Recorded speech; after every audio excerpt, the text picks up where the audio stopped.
All, all right, so we're live. Hi, I'm a little pinker than usual, but hello, everybody. This is Roll for Bowl. I am your DM, Ben Competence, adjusting my ears right now. Um, Hello. We are a D&D live stream doing Odyssey of the Dragonlords, a Greek mythology-inspired game. This is our group of lovely heroes, minus one, which we'll get back to. Oh, Reed, I love what you did with the screen. This is fantastic. Um, Let me set the music. Aw. And as we introduce each person, one second. As we introduce each person, I shall roll dice to see who we're introducing first. Oh, maybe I do need glasses. Who knows? All right, Reed, can we get you introduce yourself and explain a little bit about your character to the audience? All right. I'm Reed. I'm playing Euphemian, who's a human wizard, and he is just sort of out and about trying to live his best life and constantly getting thwarted by the gods about it. That is fair. Allie, you want to introduce yourself? Hi. Sure. I'm Allie, and my character is Callista, who is a satyr bard slash warlock multiclass. And she is generally just happy to be here. Like, just, along for the ride, telling some stories, making some music, dealing with some Uh, crippling trauma. yeah, The yeah, huge. the huge. Hello, hello. We have hit. Some of the people are saying in the chat that we've hit a year. I would be glad to explain that in a moment. But let's finish introducing my fellow cat-eared gamer, Tammy. Would you care to describe yourself and your character? I'm Tammy, and I play Kiki, a Triton barbarian, Mm-hmm. who is a demigoddess, daughter of Pythor, related to a lot of these crazy gods. Mm-hmm. So, kind of developing some recently discovered family, but discovering family issues apparently with all that. Yeah, that's fair. That is a fair way to put it. Yeah, it's quite a Uh, lot. Excellent. So that brings us to this group. I know we have a few people. Actually, I know we got at least a couple people in the audience that have never seen this before, including a friend of mine who I don't think has ever seen a game of D&D before. So that'll be interesting. Ooh. Um, to catch everybody up on the story, my players, these dragon lords, are on this continent of Thylia, which is where all the Greek mythology has been happening forever, and um, the land was. I'm finding my footing again. The land 500 years ago was at a war between uh, the traveler races, the people that migrated to this land, and a lot of the Thylian races that were here. The war got extreme and brutal until peace was brought about by the gods subduing the Titans and entering an oath of peace. 500 years later, that oath is set to expire. Contracts. The gods are aware that the Titans will unleash their wrath the hour that this contract ends, and that the contract also forbids them from directly fighting back and all of that. Um, they've contacted a number of four heroes to fulfill a prophecy, hoping that the prophecy will save the continent from a massive war. Hello, Chapter 16. Hello, hello.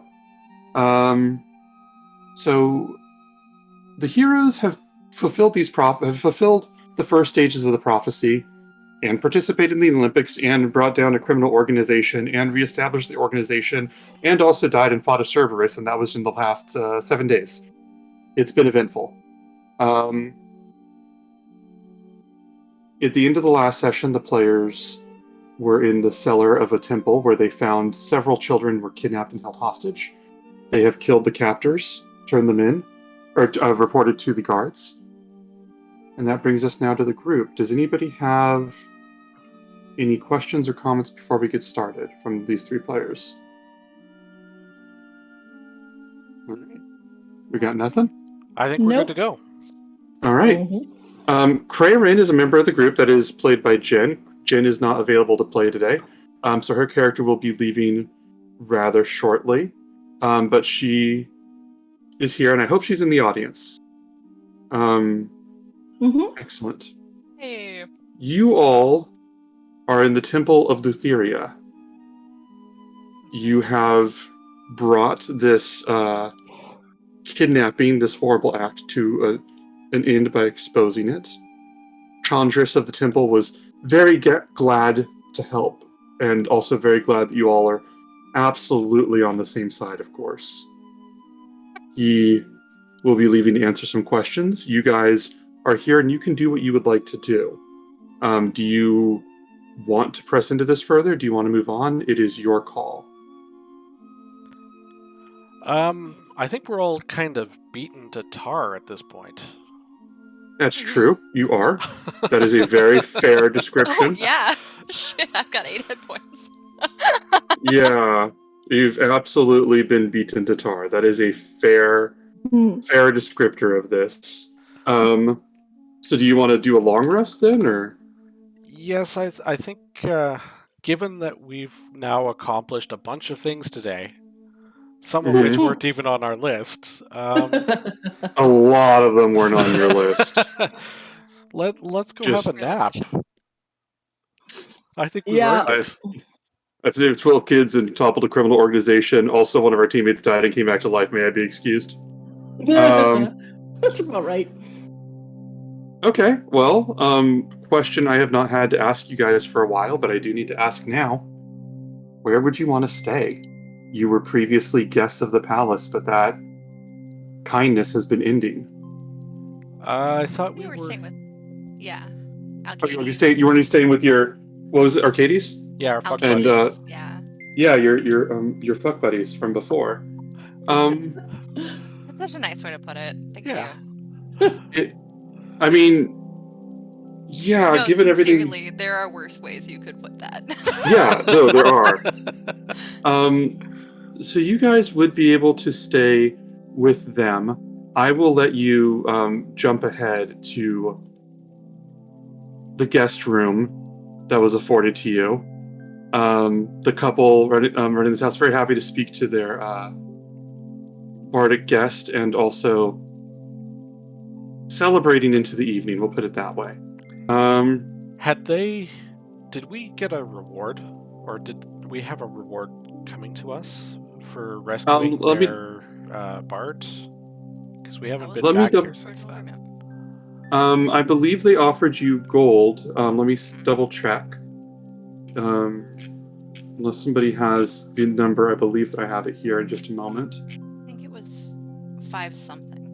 I think it was like, they offered you like something ridiculous, like 5,000. I thought it was 5,000. Yeah. But I felt weird saying it out loud. Because it's such a huge number. But that is, in fact, if I double check my notes. Yeah, why don't I just search my notes for 5,000? That's probably... that works. Yeah! Is that what they offered you? No. What just happened here? What is this emotional roller coaster you're putting me on?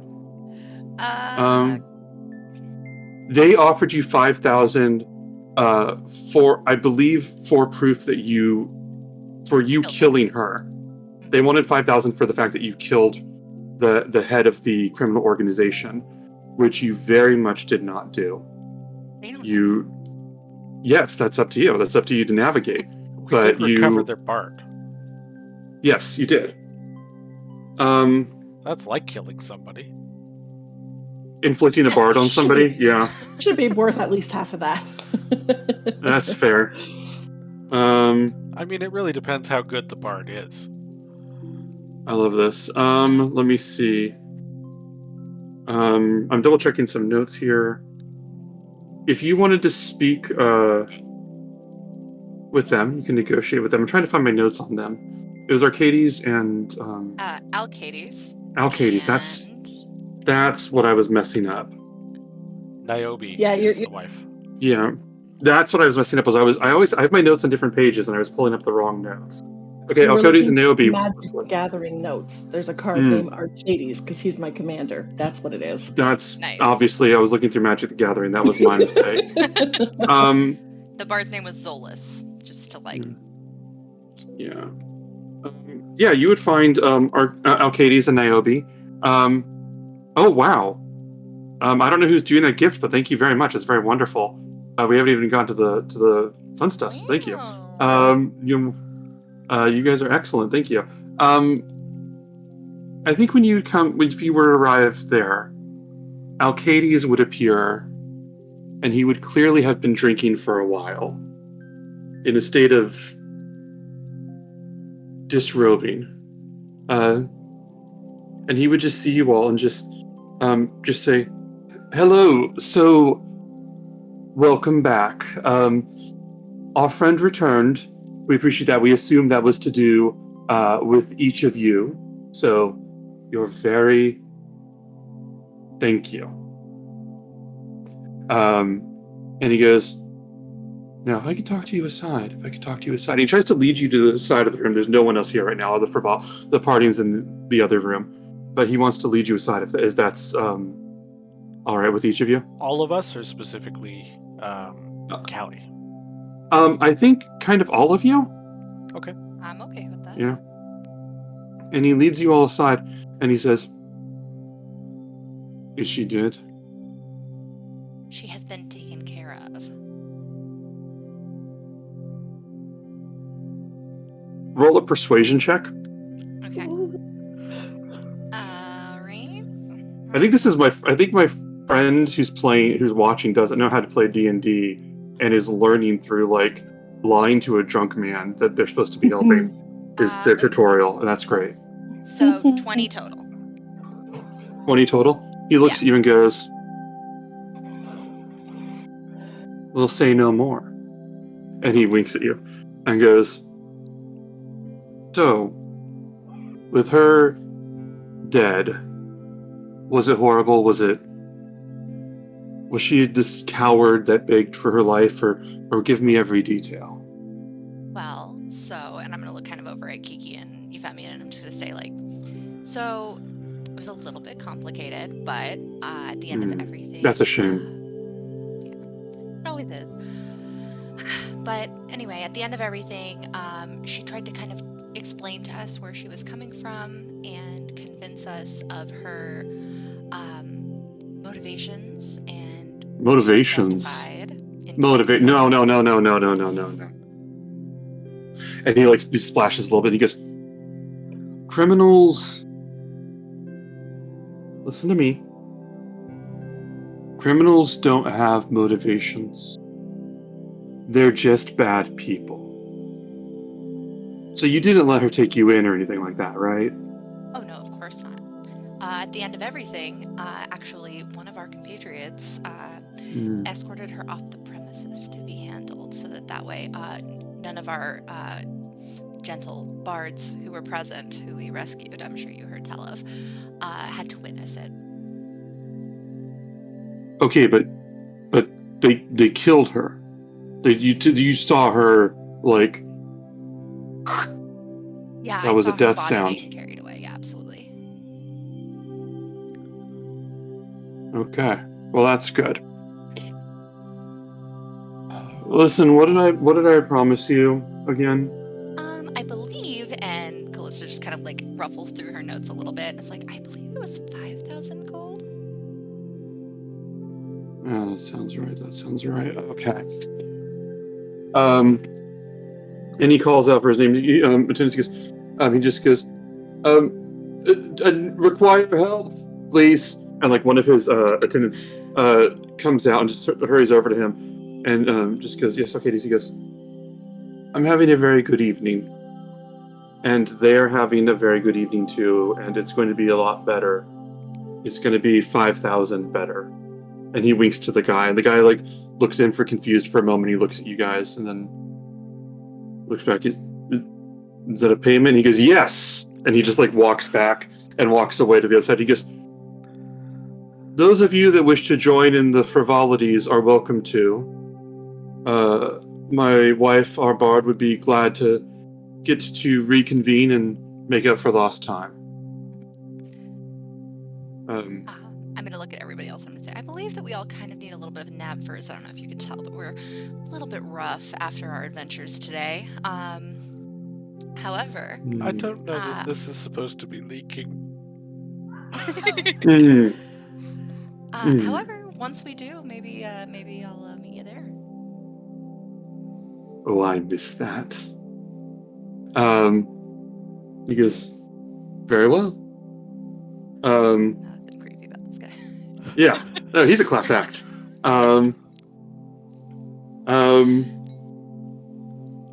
I want to let you decide, Callie, since you've spent time with him before. Is this how he usually is, or is this like a new side of him? I kind of imagine that this was a little bit more aggressive than he used to be. Mm-hmm. Yeah. But just given that he's like already partway there and the intensity of the exchange and being out 5,000 gold, that's kind of my imagination there. In my thought is like he's also like celebrating, and his mind is he's just sort of getting a little carried away. So let me leave you here. It's you, Prayerin, and it's the three of you. I think that at this point, I think there's not much to do right now. It's what you guys want to do. Do you want to just call it a night? I have to imagine Euphemian at this point would just, like, the first flat surface that he comes across is basically bed.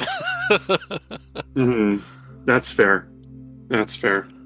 Where's I'm Kyla rolling throughout something. all of this? She went with Valis to discuss some things. Yeah, you'd be able to find there'd be like some couches in the main area for lounging. The types you get fed grapes on. I think Euphemia can collapse on one of those. What about you, Kiki and Callista? Where do you want to go? You're muted, Kiki. I know, that's why I'm like, where's my thing? I couldn't unmute it. I think I'm just gonna grab a bite, grab some drink, and then just try to find somewhere to lay down as well. Mm-hmm. That's perfect. Excellent. There is a lot of food, so that is easy to do.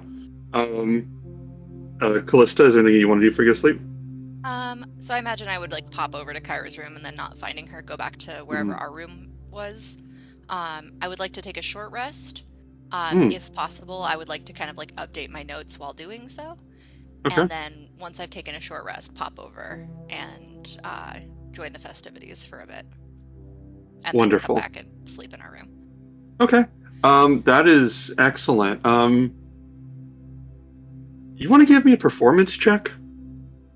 Sure. Basically, my thought is, because I don't want to roleplay the full party scene with the other two asleep. So giving your performance check will give me an idea of how to summarize, fast forward on what happened. 29 total. What is a good party for Callista with these people that already adore her? Basically, like everybody, like, okay, I don't know if any of you were theater kids in high school, but you know how, you know how there was that feeling if you ever went to the drama room at lunch where everybody was like kind of competing for attention? It's like the theater kid's wet dream of like every person in that room is completely focused on you and what you're doing and is completely in awe of everything you say and do.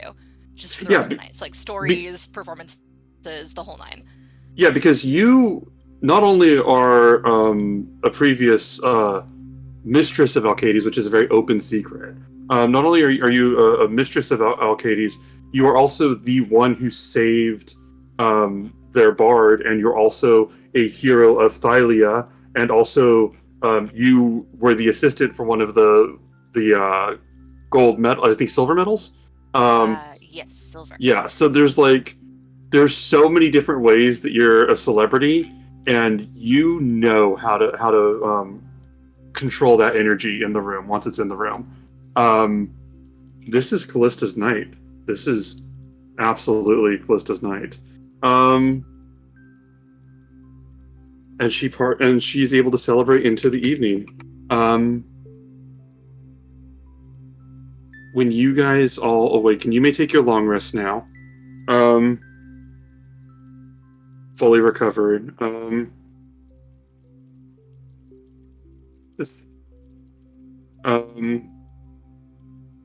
But you guys awaken the next day, and this is all me, you're gonna find a note that says from Craren immediately, that says that they need to make sure that Seema's okay. They know that Seema will be okay, but he needs to. He put a lot on her plate, and he wants to make sure that he does everything that he can, and that he knows that you three will be okay. But also stay safe and don't do anything stupid.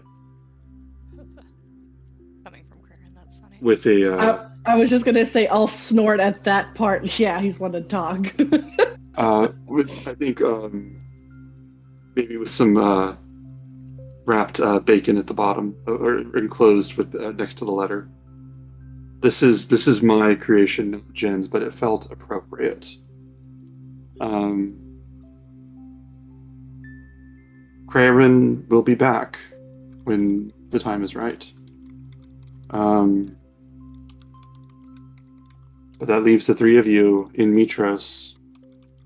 Your welcome status here rapidly dwindling.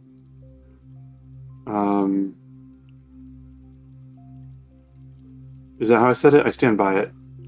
And everybody in the place is hungover except for Callista, who just, I think, probably had more to drink than anybody and is possibly ready, up, and peppy. From the night before, just. Yeah. Still carrying a drunk on. Good morning. And, I think first thing in the morning here, I think Euphemian was so out of it that, it takes 2 to 3 minutes to realize he's actually somewhere where he's supposed to be. Yeah, it hasn't happened in a while. Did you wake up? You woke up at a school last time, I think, or very recently? Yeah. I've been crashing at the library. So, your guys' actions? I'd like to think that Euphemian found the first flat surface, he says, to lay in. Mm-hmm. I'd like to think that that's a bench maybe just outside of our bedroom door. He didn't actually make it into the room, but he was almost there. That's fantastic. Just like servants, just like cleaning up around him. This is not at all an unusual situation here, so they'd be used to it. Mm-hmm. Yeah.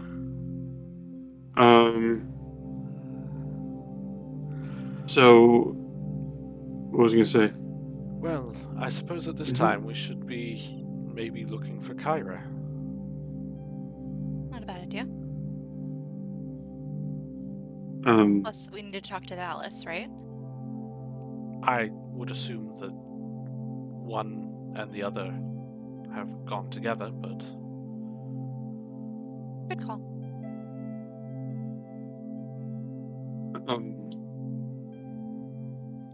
I think when you guys are talking, you hear these these light footsteps at the entrance of the manor, and then sort of carefully walking over, you'd see a certain bard, the goddess Kyra, looking out, sort of peeking out, just hi, good morning. Good morning. How are you? I'm good. How are you doing? Not bad. Are you sure you're okay? You're usually a lot more bubbly than this in the mornings. Yeah, I'm fine. Hi. Good morning. Hi. How are you, Kiki? Is she believable when she says she's fine? Do you want to roll an insight check? I mean, I'll probably fail, but I'll try it. Ooh, I crit! 27. I'll probably still fail, but... Let me see. She is the god of performances, but let me see. As good as it gets. What'd you get? 27. I'm going to say you've seen Kyra in a lot of states, and you've seen her very vulnerable and angry and a lot of different things. But when Kyra does not want to be read, she can't be. That is just it. She could keep a secret from her sister Valis, and that is saying something which you guys can know. But the people that know her well, Callista, the people know her very well, you can see the little bit of the waver and a little bit of the smile being a little too strong. Her performance roll was a 30. But at a 27, I'm gonna confirm that you can tell that she's putting on a performance of some kind. Because I can't deny a crit that totals 27. I can't do it, even if she High as I can possibly bodied you when it comes to the rolls. But yeah. So yeah, you can tell, you can see, and she looks at you, and she sees that you see, and she's like, okay, well, what's the plan for today? Well, I think we're kind of coming to the end of our visit here in Mitros. Yeah. He's going to spend some time with his girlfriend. Oh, that's sweet. I like that. I ship that. And she makes a little note on one of her scrolls. On her silver scroll, I believe. And she looks at you guys and goes, so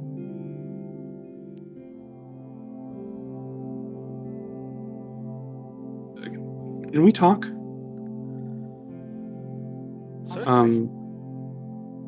Perhaps Let's we find somewhere more private than this. okay. Where do you want to lead her?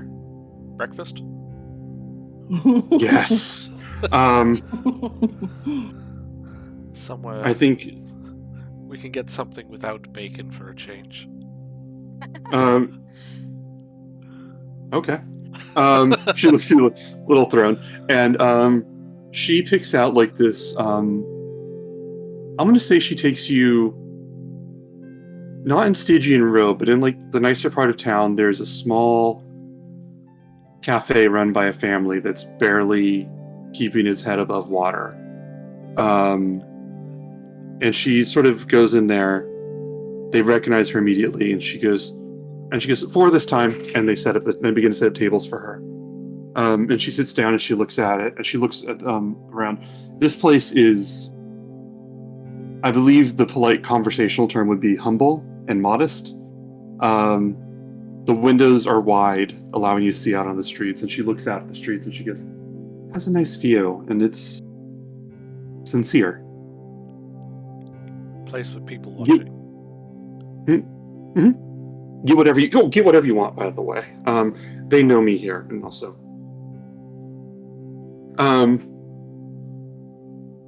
and she goes, "So, what's the plan?" Well, I assume Cray has his methods of keeping up with us. So for us, first stop, I would imagine, would be that we want to recover the stuff that we had left with your father. Yeah, that sounds good. Actually, I think first stop, perhaps we should see if we can find Bullbug. He had expressed interest in joining us. Oh, is he coming along? For at least part of the journey, I would imagine. I don't think it's terribly safe for him here. Oh. I'd feel better. Also, I wanted to do a little bit of shopping before we leave. Okay. And I think Valis had at one point suggested that she might be able to procure some stuff for us. So we should see. She'll definitely put that on her, or close the loop on that with her, Euphemian. She looks at Euphemian. Yes, absolutely. Yeah. I mean, she goes, we can figure everything out. She'll be glad to help. And honestly, as long as she can get away with helping with sneaking things to you, I'm sure she'll be glad to do what she can. And she winks at you and goes, "It's been nice getting to talk to Valis more, and she wanted to. She liked hearing about everything that you guys have gone through and everything that you guys have done.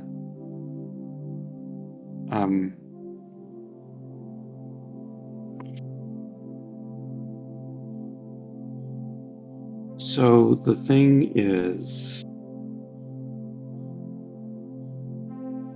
I think I need to stay in Mitros for a little while.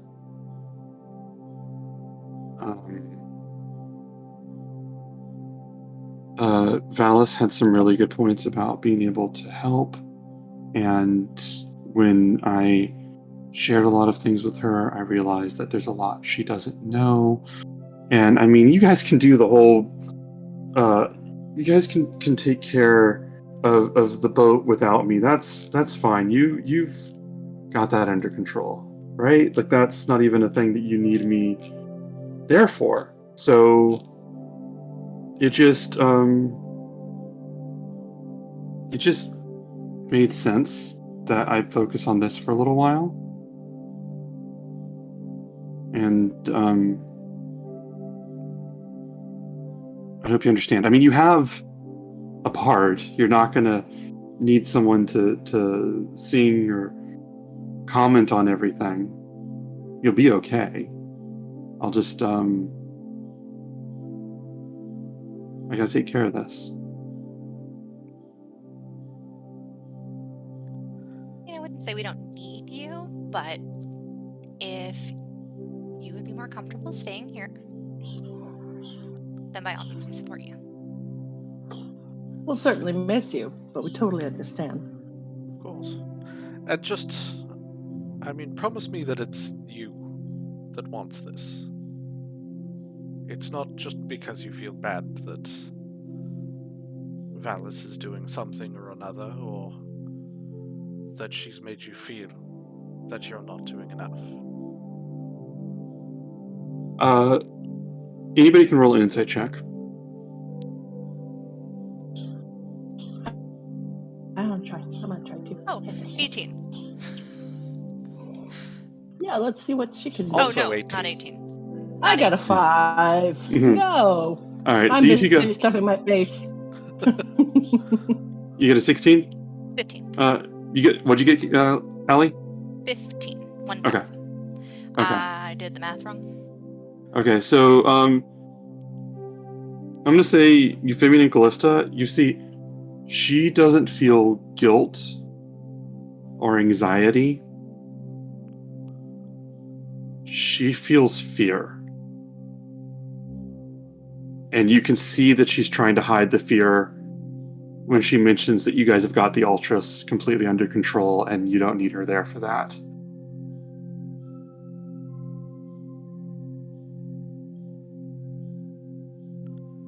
If this is your first episode, I can't possibly catch you up on that, but that's a thing. We're just going to get you up on that later. We do have but yeah, YouTube. it's true. But yeah, you see it on her face. She would rather not be your guys' bard than do the story of what happens on the Ultras.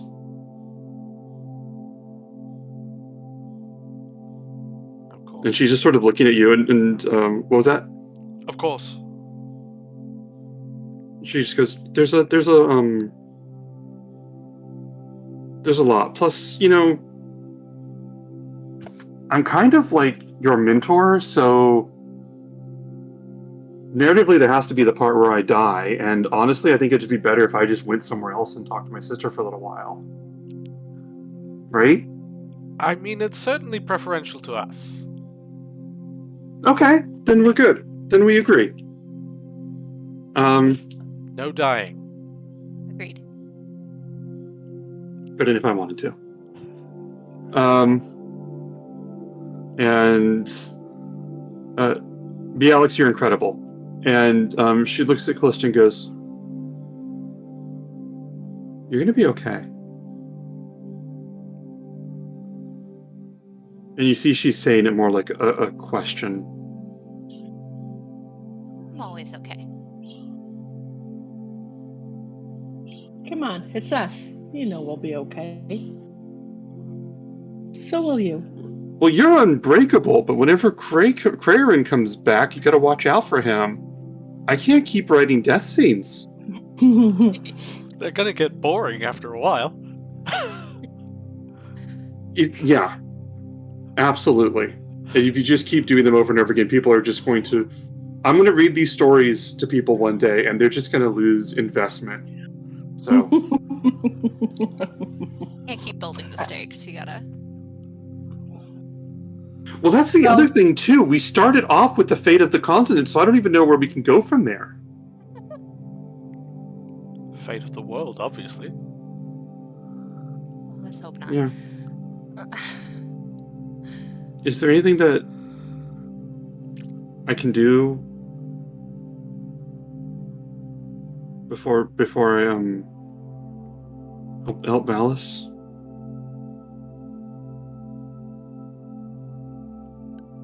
I can think of something.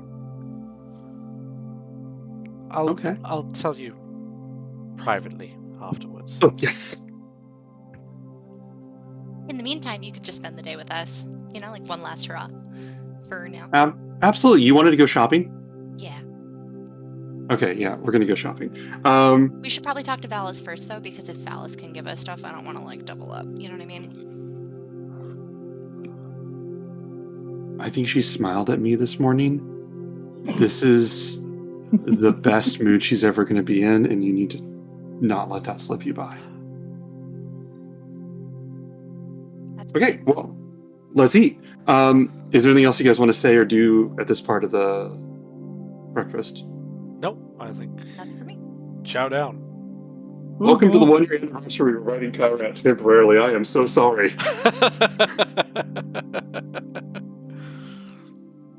If this is your first episode, you're missing something. If it's your 1 year anniversary, this is just a bad time for me to do this. Oh well. Yeah, well. We got 1 year with her. It's fine. Yeah. It's fine. I'm sure you won't come back and read a sad letter. I just broke Allie's. To me. Don't do that to me. So what do you guys want to do?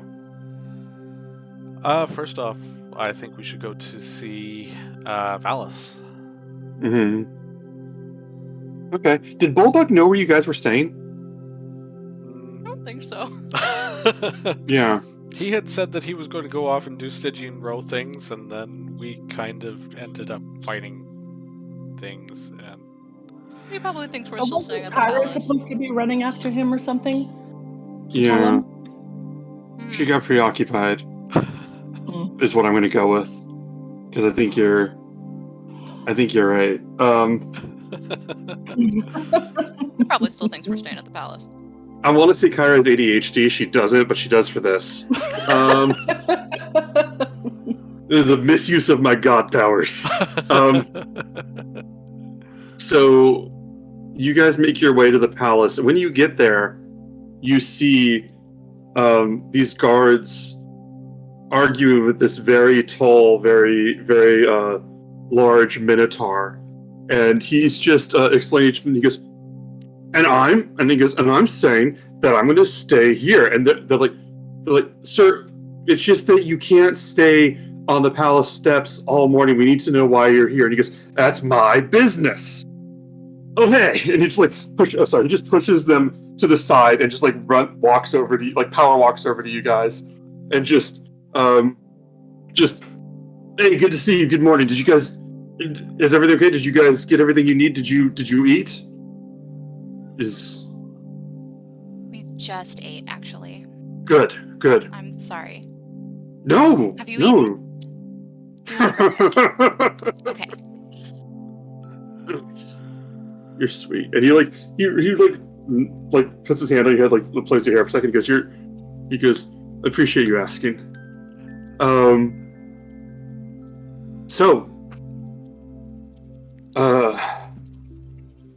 I talked about it with some people, and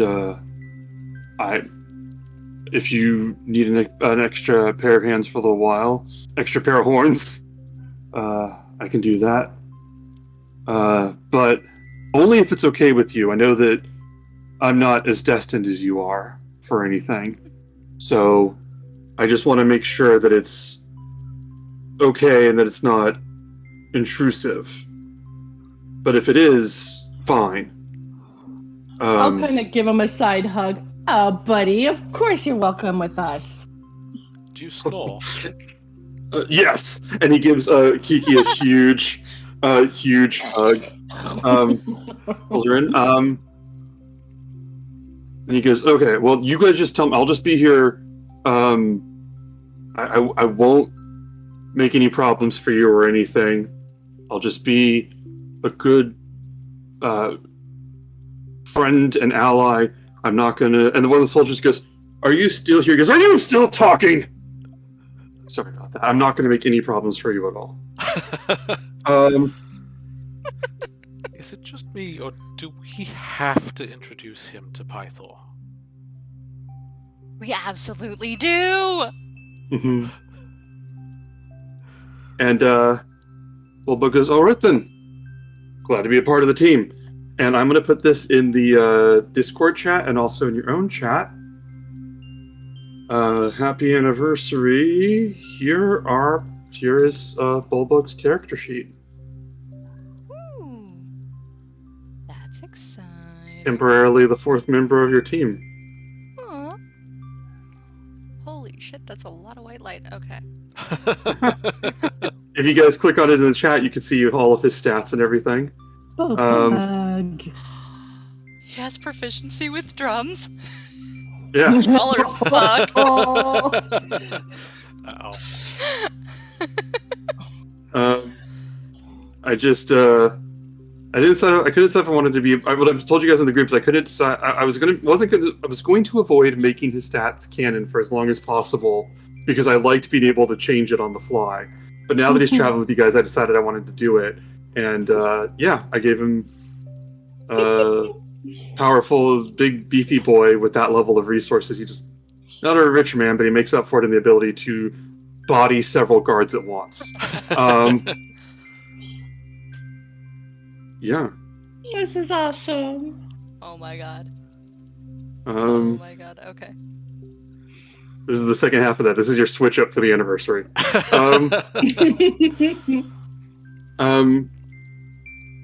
Kyra, and this is the new minotaur that just came out today, by the way, from the multiverse monsters. And Kyra just looks and goes, she goes, "This is going to be great." She goes, "This is going to be great." Bulba goes, "Yeah." She goes, "I might be stepping away for a little while, so I need you to take care of them, okay?" And he goes, "I'll, Miss Kyra, I will watch out for every single one of them, okay? I promise you."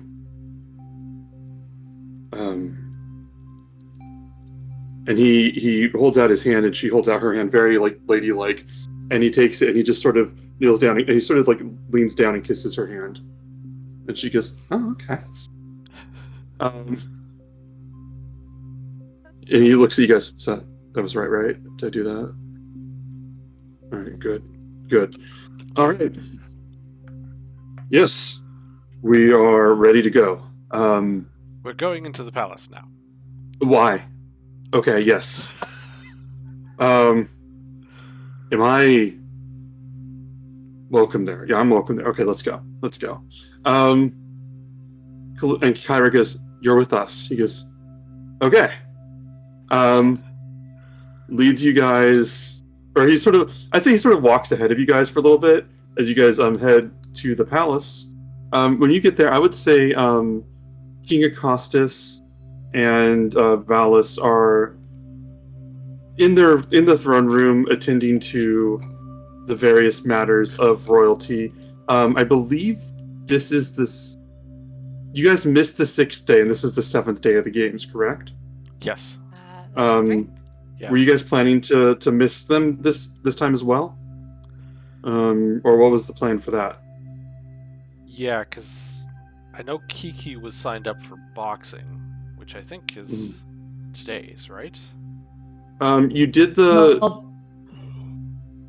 Actually, yesterday you did the Coliseum day where Kraerin died, and was that all yesterday?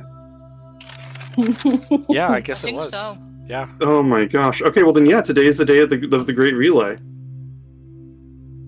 Lord Omega. Well, So they would without be Gray, attending to. so he's our runner. They'd- Yeah. That's fair. They would be Yeah. attending to matters before they go out. So I'm going to say that they're talking to people, but they're very busy right now. It's like attendants running back and forth. King Cost is answering questions. Valis is answering questions while all of her attendants are doing all of her makeup, and just like in teams, like passing each other back and forth, different like brushes and everything. Like just an entirely separate secret service for that.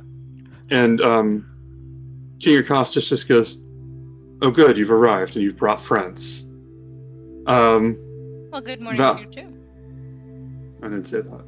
Valis says, "Good, you've arrived and you've brought friends." She looks at all of you. Little bit, her eyebrows raised just a little bit as she's getting all of her makeup done. And then she keeps her eyes on each of you. And Kara goes, she's waiting. She's busy. You gotta let her know. Talk. And Bulbug just goes, "How are you, Valis?" And she looks with her eyebrows, raises her eyebrow, and Kara goes, "Can maybe just let them do this part?" He goes, "Okay," and steps back. But yeah, it's your guys' time if you want to say anything to in either of them, or do anything else at the palace. You will have to accept our apologies, but with time being of the issues, we are going to miss the last day of the games. Really? I thought they were important to you. They were, but we thought that perhaps the imminent destruction of the continent might take priority. King Acostus is putting on some like showy decorative armor, and he's like, "Goes, you realized your services were needed elsewhere. That's good. That's wise. Well, the city of Mitros thanks you for your service, and good luck on wherever else you may go." And he looks you up and down like, "Are we done here?" We also wanted to make sure that the news of the found children had made its way back to you. And he goes, and he thinks about it for a second, and Valis goes, "You were busy. I was discussing it." He goes, "Oh," and he looks at her, and as much as they don't really care for each other, they do rule together, so that is unusual. And she looks and she looks at you, sort of her eyes look at you guys for a moment while she's like getting them done, and she says, "Yes, it turns out Chandris was able to help them find some children that were missing in the city. Apparently, some representatives of the Temple of Letheria that were not suited for that role were abusing it to kidnap people to bring to her." And King Acostus looks at each of you, sort of glaring, and goes, "You should have brought that to me right away." My apologies, sir. I assumed that Chandris would tell you, since he's one of your aides. Valis goes, "I collected the report, King Acostus. My dear, it's fine. I'll catch you up to speed on this later." And he goes, "Okay. Thank you, Alex." And he goes, "I've got to get to the games." She goes, "Yes, you do." And he finishes, and he like walks out with this procession. You hear a flapping of wings in the background as Icarus prepares to travel with him. Icarus. Valis looks at her attendants and says, That will be all for now. And one of them says, But my queen, you're not. And she goes, I didn't misspeak. And Tina goes, Yes. And just all of them just absolutely melt out of the room until it's just like all of you. Just the five of you and Valis. And Bulba goes, Oh, that's cool. That's nice. That's nice. And Valis goes, First of all, and she looks at the three of you, and she looks directly at the three of you, and not the others. When she goes, "Hello, Bulbug. Welcome to our chambers." And you can hear the many questions underneath that. First off, I am so sorry. I didn't realize he didn't know. That is entirely on me. No, that's on me, and you don't need to apologize. Oh, that's nice of you. Unfortunately, Crayring couldn't make it today. He's spending some time with his girlfriend. However, Bulbug will be accompanying us to keep us safe, as Kyra has kind of informed us of your conversation with her. I mean, like, the vague... Conversation? The vague overview. And I, look over at Kyra, am I doing it again? Am I just assuming everybody's on the same page? Kyra's looking down at her feet. Fuck. And Kyra just... And, Kyra goes, Hey, sis. I was just thinking, and Valis goes, It's about the ship, isn't it? And Kyra just goes quiet. And Valis goes, I will actively give Valis a look at that statement, What are you trying to convey? Don't bring it up. Leave that one alone. Roll an insight check.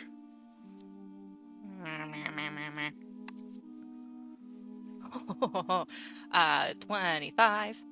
Okay, the same time you give her a look indicating don't bring it up, she gives you the most ice-cold look of, I'm sorry, you are involved in a conversation of how I, the goddess of wisdom, speak to my own sister? Thank you for your advice. I happen to be the smartest person in the world, and this is my family. So... I have retorts, but this is not a verbal conversation, so I will keep them to myself. I can't, in good conscience, play Valis as anything less in that moment. I'm sorry. No, it's fine. It's fine.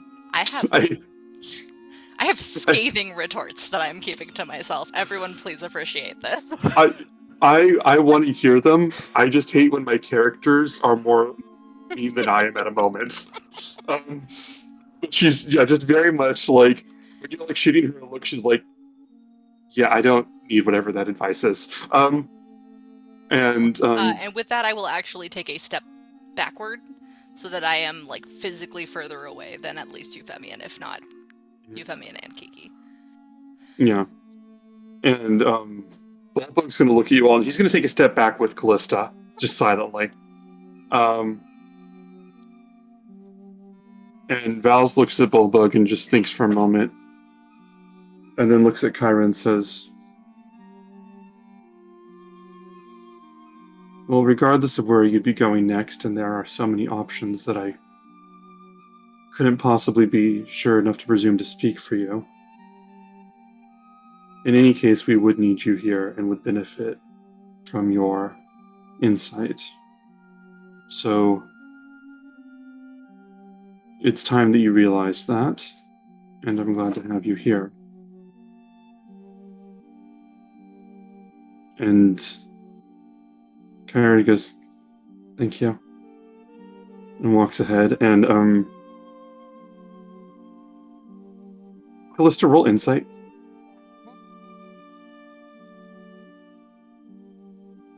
18. Ballas turns and gives you a look, and her eyebrows are just like, she indicates like, we have our own language, is kind of what she's telling you. That's fine.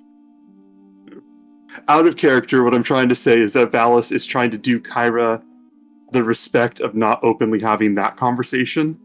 So she's just going to lean into her jerk-ass state so that Kyra doesn't have to have the conversation. And she's just looking at you like, I got this. And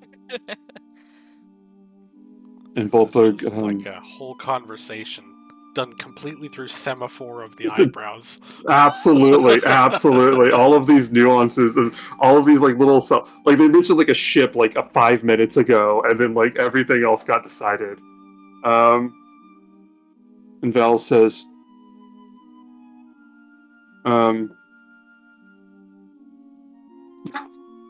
Allie had to put the sass somewhere, so she put it in I had Twitch. to. It had to escape my body. Otherwise, I was going to keep saying things. I do appreciate that, though. I appreciate that in the sense of controlled sass, controlled precision use of sass. Valis looks at Kyra and she goes, well, you're needed to update the records and the details that we have on what the heroes have done so far. I can't think of anybody else that has spent their time on those kinds of activities. And sorry, my mic from picking that up. Okay, and so the Kyra just scurries out, and Valis says, "So he's with you." Looking at Bulbug and then looking at all of you, and you. I'm just going to cut ahead and basically say her conversation's like, "Who the fuck is this guy?" Like, she knows who he is, but in the context of you guys being heroes of prophecy that travel with a goddess, apparently now you're also traveling with like, as far as she knows, genuinely just some dude, who's put her in a fuck ton of complicated political situations. So she's kind of just like you guys are just like, almost like, hey, we adopted this pet, like kind of thing, and she's just like, I'm not cleaning up after it. Kind of like, so she's just like, so she looks at you and she's just like, so he's traveling with you? Clearly looking for some like explanation as to why this isn't a batshit idea. He's someone that we can trust. And I'm sure you'll agree that at the moment those are in short supply.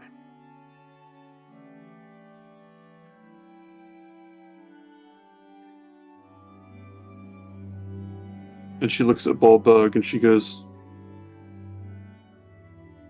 are you trustworthy? And he looks and goes, well, I try my best and I care about each of them. She goes, it was a yes or no question. He goes, yes. And she goes,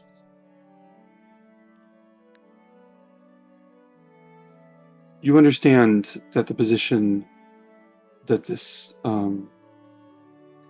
puts us in, that if something happens to them, regardless of what I may say or do, the Minotaur from the games will have been there when they got hurt.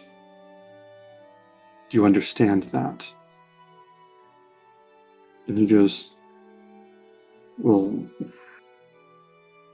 they're not going to get hurt. He says,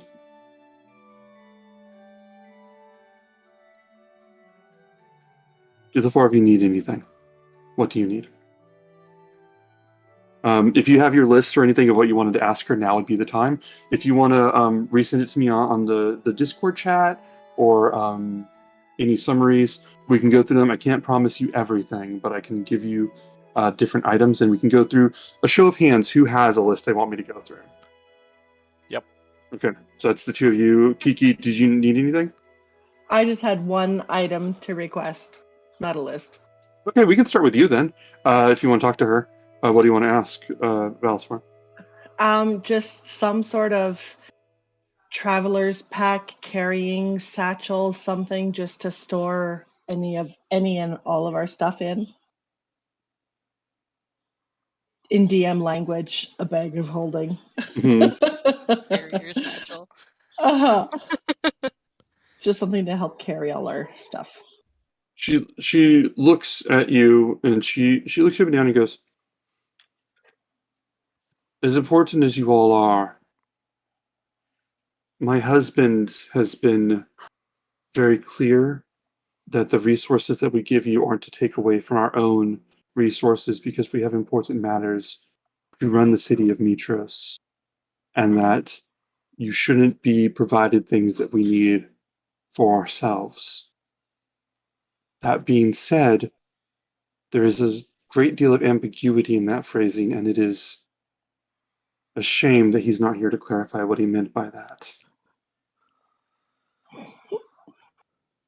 Attendant? And like one of the attendants comes over and she goes, one of those, and she gestures, and in moments one of the attendants comes back, uh, Kiki, feel free to add a bag of holding to your inventory.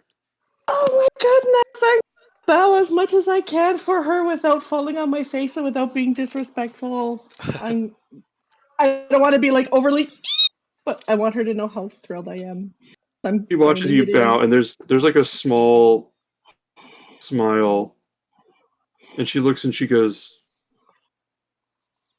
you do realize that distantly, abstractly, your family.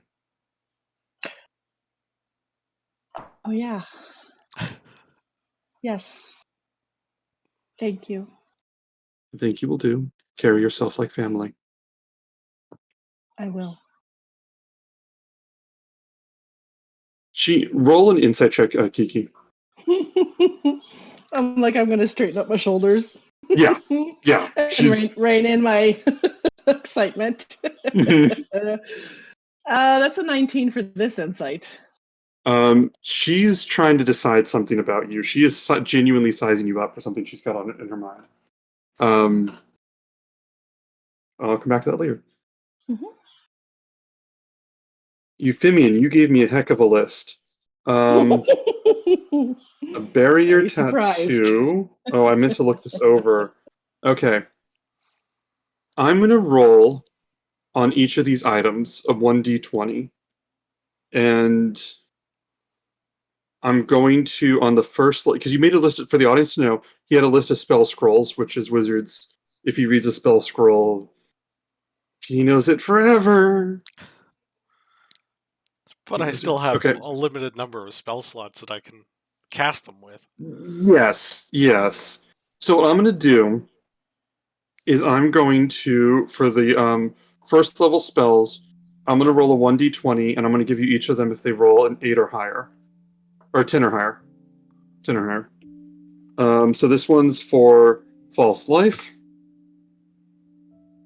She does not have False Life available. You can take Featherfall. Ooh. You may not take Alarm. Let's see. For the second level spells, I'm going to say 12 or higher. This is a very scientific system. That's Misty, DMing. yeah. Misty Step. Nope. Does not have it. Vortex Warp. You may write Vortex Warp on your list. Let me see here.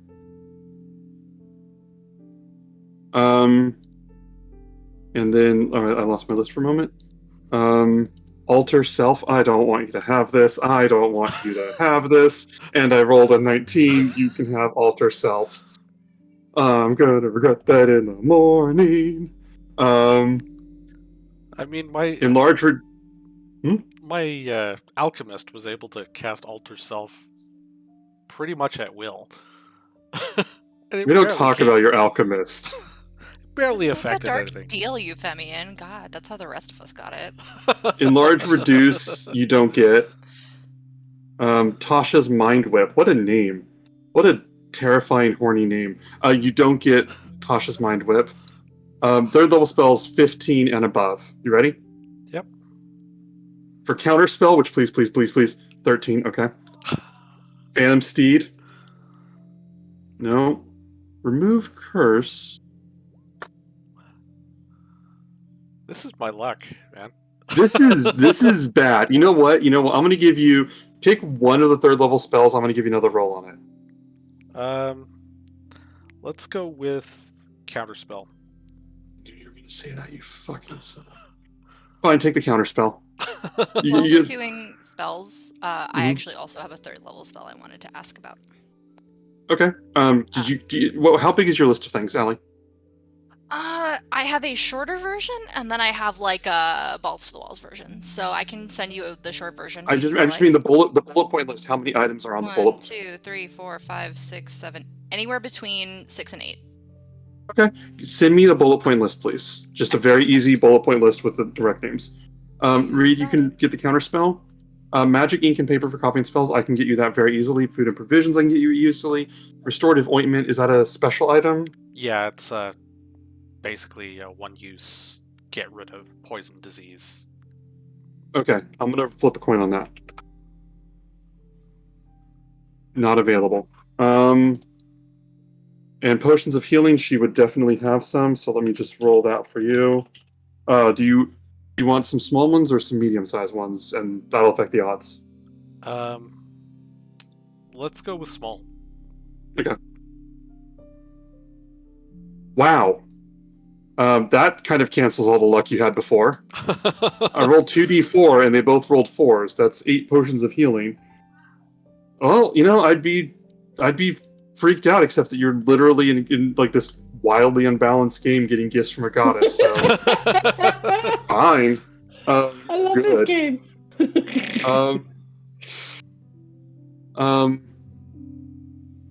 This point, I think Valis is gonna give you 4 of the healing potions, and then she's gonna look at the potions for a second and says, and you said Kraven will be rejoining you? Mm-hmm. Yes, as soon as he's free. Let's get them 4 more. And then she brings you the 4 of those.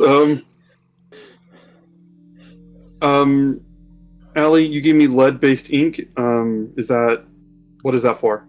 Lead-based ink is for a spell component for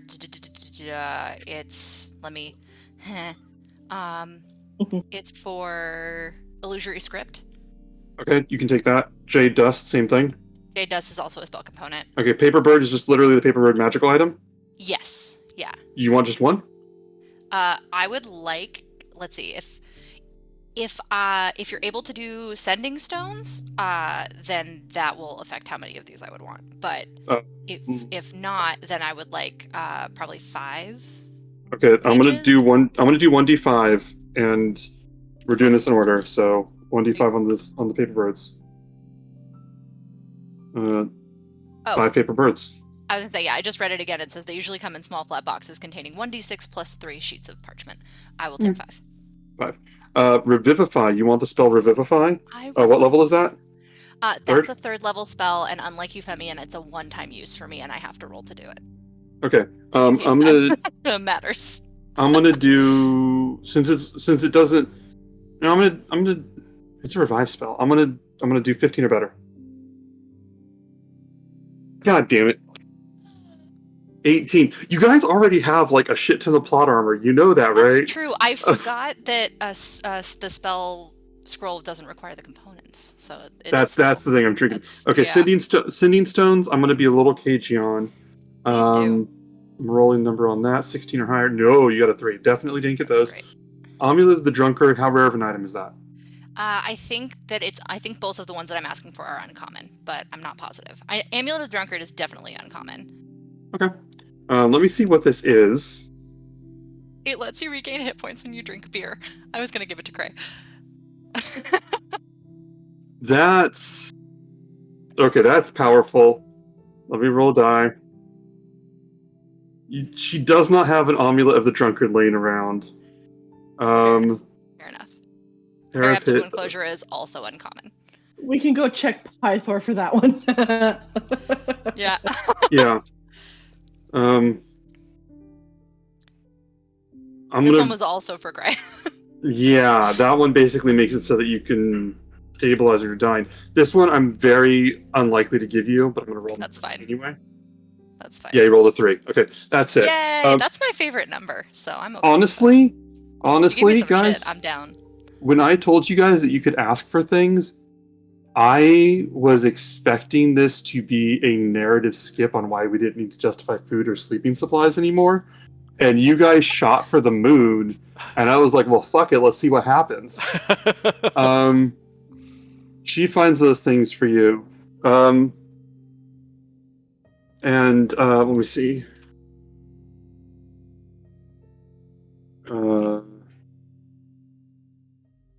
I'm gonna say with what was it?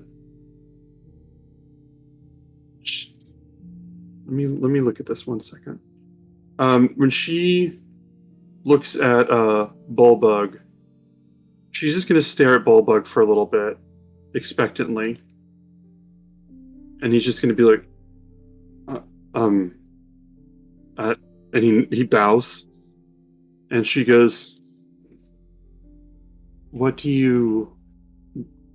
you want to ask for before you travel? And he goes, no, I'm not gonna insult the queen. He pulls out this great axe. He goes, I got everything I need right here. And he like pats it. He's like, I got this. I'm not gonna. This is a social trap where I ask for something too big, and you get offended, and then you just. I mean, you know how you get, and I don't want to put my foot in my mouth. So, not falling for your games. And she looks at him and she goes, and you just need that. And he goes, yeah. And she, let me double check something real fast. She goes, okay. And she turns to one of the attendants and tells them something. Moments later, they come back with this, gleaming, bright, forged great axe with the symbol of Mitros on one side and the symbol of Valis on the other. And the attendant holds it forward, and she looks at it, and then she looks at a Bullbug and goes, well, you didn't want to insult me. And he goes, right. And he picks it up and takes it, looks at it, goes, oh, this is something. She goes, it is. Thank you. And he just bows and steps back. And I am putting the great axe of +1 on his inventory. Excellent. Yeah. That's all he needs. Just give him an axe. Also, I just looked at his numbers, and I am terrified. That man's basic melee attack is 1d12 plus 6 damage, and he gets 2 of them a turn.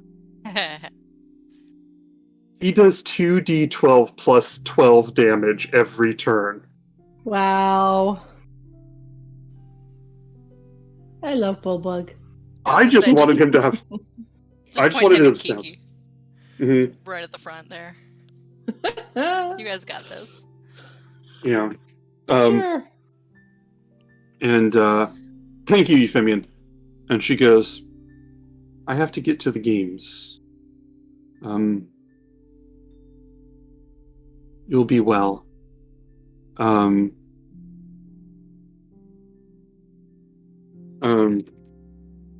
And she goes, will you be here when I get back, or will you be leaving Mitros now?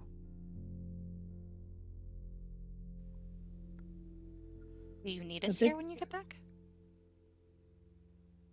I believe I asked you a question.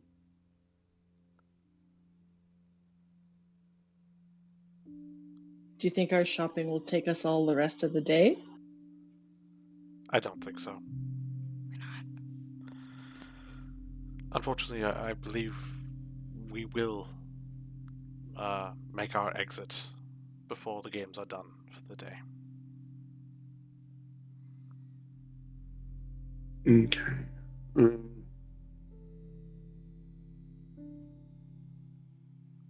One second.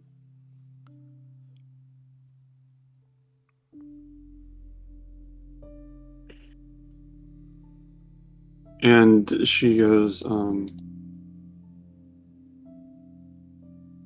me a moment.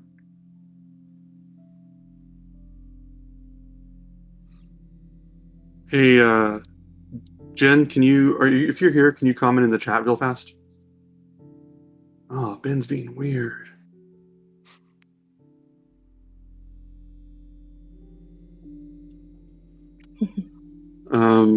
Just double checking to make sure Jen's here for this part. Actually, yeah. And she goes, okay. I need to go tend to something. Thank you for your patience. And she leaves. She leaves, leaving you alone in the palace for a moment. It's your guys' action if you want to do anything before she returns.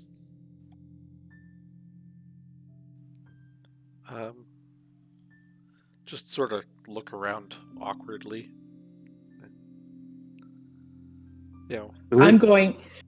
Oh, go ahead. Just like I'm in the waiting room of the doctor's office, and oh, are those gladiolas? They're very interesting. Bulbug's just going to look at the axe. This is incredible. I'm going to be looking at my bag like it's a new purse, checking out all the little compartments and just like starting to stuff some stuff in because I know she's away. So I'm like getting a little bit of my excitement out. And Valis comes back, walking slowly and deliberately. Kyra next to her, looking solemn and formal, as Valis holds this small bronze box. And Kyra goes, are you sure? And Val says, if I'd asked you, what would you say? Kyra says, yeah.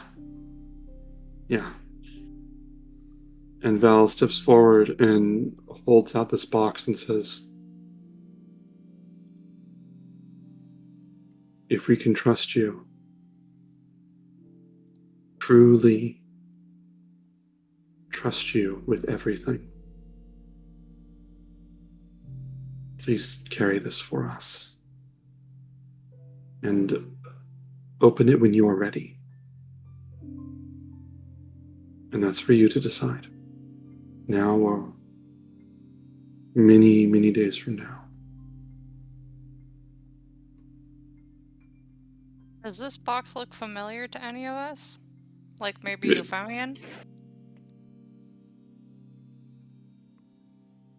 That's up to Euphemian. Euphemian, is there anything you want to say or do? Is there any reason why it would look familiar to me? Like the Horn of Valametria? Oh. If you're just gonna say it, say it. I'm just trying to. It would be the box that you saw in your vision a while ago. Now, when I had my vision with the egg, did I have it in a box as well? Because I think I was just looking at it in my hand, right? I think you were looking at it on top of a pedestal, I think. Okay. Yeah. No, that's Oracle's words. All right. Well, I'll take the egg with all due solemnity. It's the box, but okay. Okay, the box. Yes, no, that's fair. That's fair. And you can open it now or later, she said. I don't remember if you told us about it, though. I will take this, and we will keep it safe. When you take the box, Valis puts her hand on the box and looks at it. Yeah, for a or moment. on a pillow. And Valis puts her hand in the box and looks at it for a minute. And then she pulls herself together and looks at you and says, "It's your turn. It's your turn. I have to attend to the games." Thank you for everything you've done. Yes. Yes, that's great. And she just leaves. Kyra leaves with her, just almost absorbed in the solemnity of that moment as well. Bulbug just looks and goes, "Everything okay?" I think so. All right. What do you guys want to do? Do you want to open it now, or do you want to open it later? Is there anyone around? There is nobody else around. There might be a couple guards that passed through, but there's nobody else in the room. Okay. I'm gonna bring it over to Allie Callista and Kiki. I think I know what this is.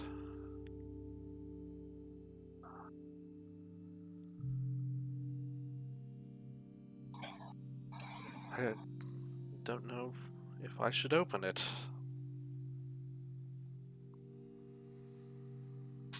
Is it dangerous? If what you think is in there? I don't know how to answer that. I guess my question is, if it is what you think it is, and you open it now, how does that help anything?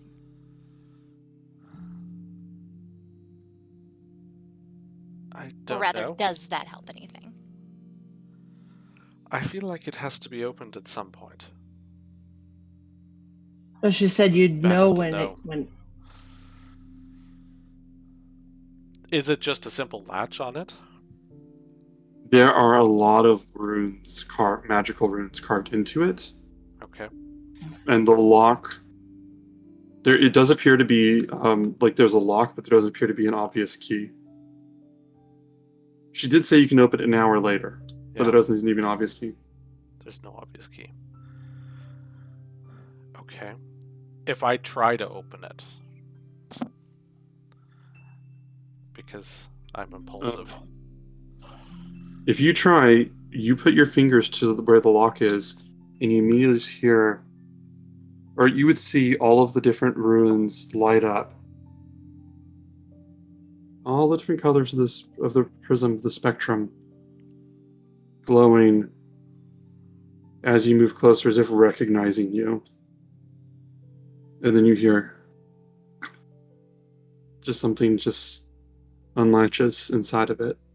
And if you want to open it right now, you could. I'm gonna open the box. I'm gonna push the button.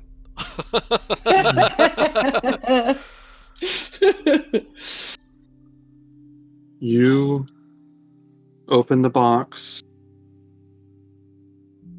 And inside,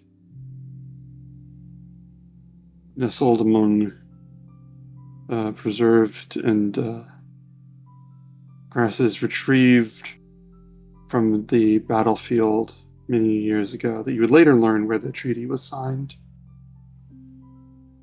Perfectly preserved is one scaled bronze dragon egg. Unharmed, untouched. And you can tell one of the very few, if maybe only, at least very few, in Thylia.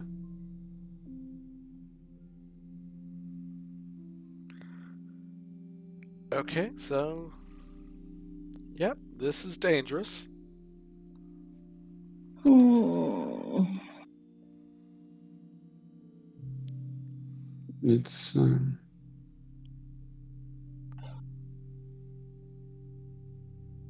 I think at this point we're going to take a 15-minute break. I'll see you guys at 8:48 our time.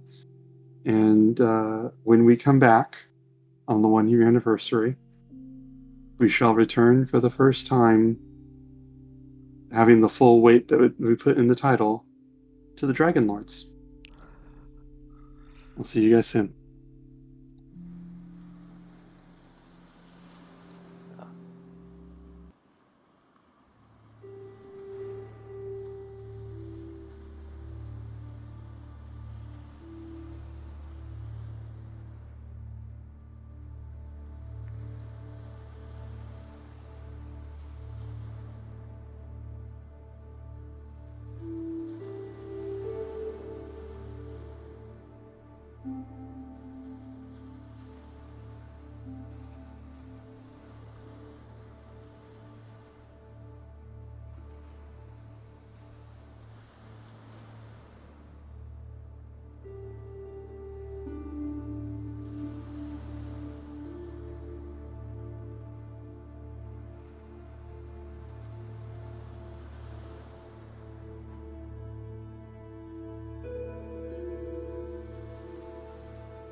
Hi. Okay, so we're back. We are back.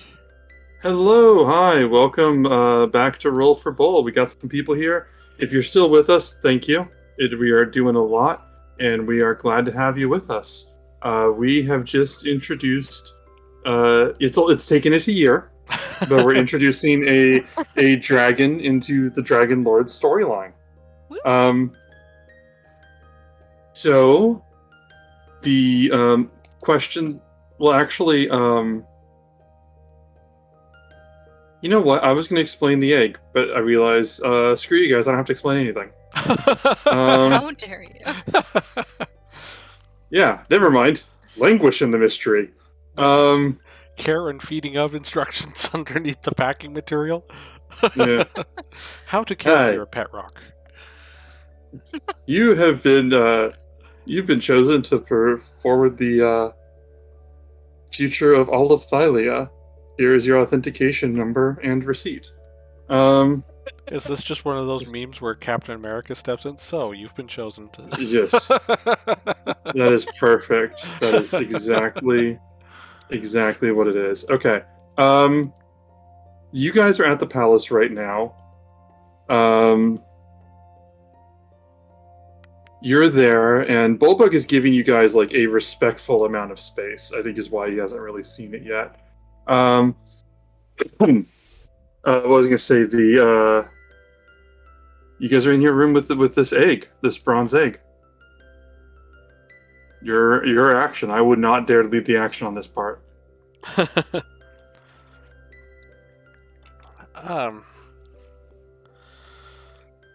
Does anyone have any experience?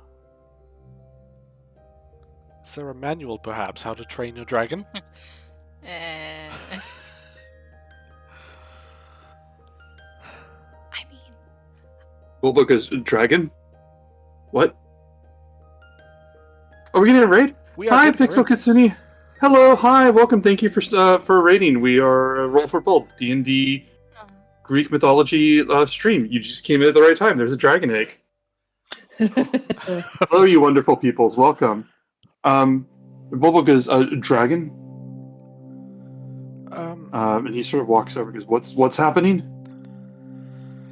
Sorry, sorry, this is hero business. I am intruding. I'm going to be quiet. And he takes 2 steps back and watches you all. Could I maybe arrange something in my sort of my robes, my chitin, and have it like a secret pocket, basically? Sure. You can also keep it in the box. The box is secure. Is the box secure? And we can put the box in my bag of holding, because I don't know how big this box is. You may have a huge bulge in your chitin. I will tell you right now. Let me save you some time. Wonderful. Let me save you some time. This box, all of those runes, This box can only be opened by somebody that's approved to open it, and it is not invincible, but the amount of punishment that it can take before that punishment actually reverberates inside the box is significant. Like, you wouldn't be able to drop the box. You would need, like, Bullbug seeking out to break the box before anything in it could be damaged. So it's not impervious. You do need to care for it, but you don't need to be afraid of something happening on accident. Okay. Then would I know that then from? I will give you with the runes. Okay. And your knowledge. I would say that you recognize that even if you don't know the nuances of it, you would immediately recognize that there are like protective runes on this thing. Okay, then I will sort of recognize that. Mm-hmm. I feel like this is going to be safer in here. I'll just close it up. That's a thing. Quite a thing. Yeah. Bullbug is nowhere near. He is participating in the conversation. Once they tuck it away, I will wander over to him and just kind of like bump him in the side.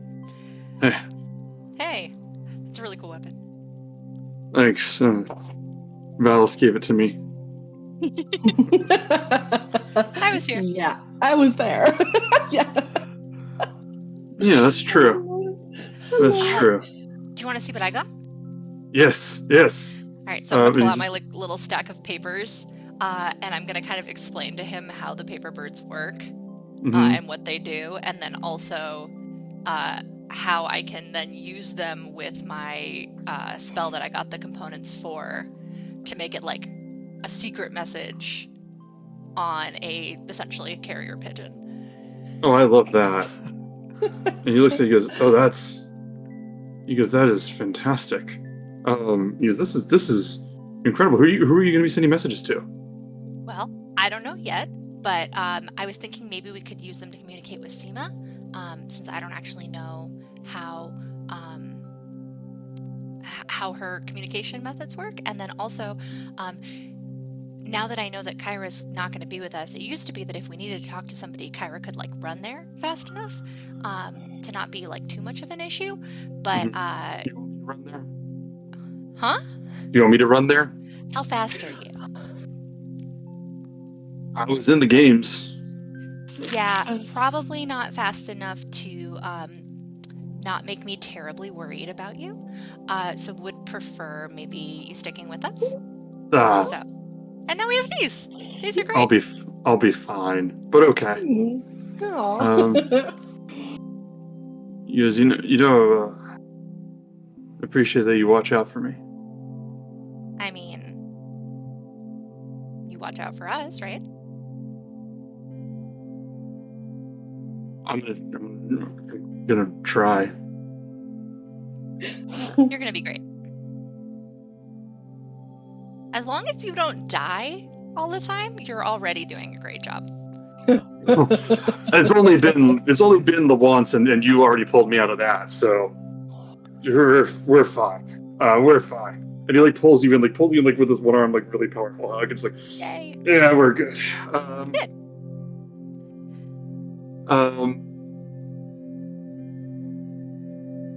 Yeah. You guys call what you want to do. I have other things in mind. I want to make sure you guys have space. Well, I know that Allie and possibly Tammy wanted to do shopping. Okay. So what do you guys want to pick up when you're shopping? The things that, when you talked about buying the gift for Bullbug. Was there anything else that you wanted to do? I was hoping to then go out and try to purchase a little bit more in terms of just extra lead-based ink specifically. Okay. And then also, I wanted to see if I could buy,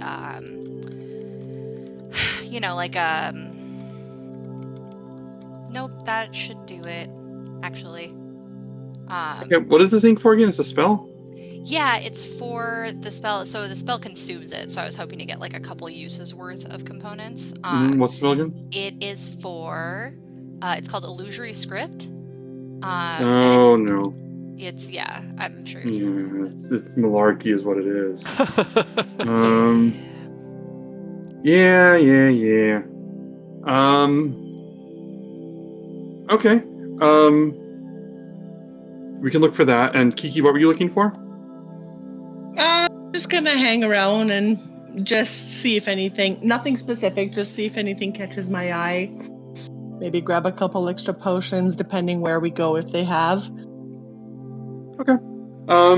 You guys go out of town. Euphemian, what about you? Since we're going, I'll see if there's anything that I can find to, boost my personal defense in terms of magical defense. So barrier tattoo, cloak of protection, yada yada yada. Okay. Let me see. Cloak of protection. Okay. All right, you guys head out onto the town. Let me roll for each of you first, one at a time. So I just suddenly lost all my energy. I have no idea where that went. Callista, you would go to the town. You would go to pick up the bullbug thing, and then when you're leaving with those jewels, bullbug would be coming with you, unless you wanted him not. Okay, so we're gonna say you guys go in, pick this up, and he looks at this and just give me 1 second. Jen made her request. She's watching. So when he looks at this, he just listens. Oh, this is fashionable. Yeah, help me put this on. Yeah. Yep, and he looks at it. I need like a stool or something to like reach. Yeah, I think he would help you get up on the counter, and then just like help you put this on from there. And then he I gotta work on my lighting. And he looks to try this on, and he looks and just goes, this I feel handsomer. Do I look handsomer? I mean, you're always handsome. But more so, or it's just different. All right, well, it's good. It's different. It's a different period of my life, So I've not really been traveling with Heroes of Prophecy, so might as well look the part. And then I'm gonna kind of like play with the like little gold like chains on my horns, and I was like, besides, I thought it would be cute if we kind of matched.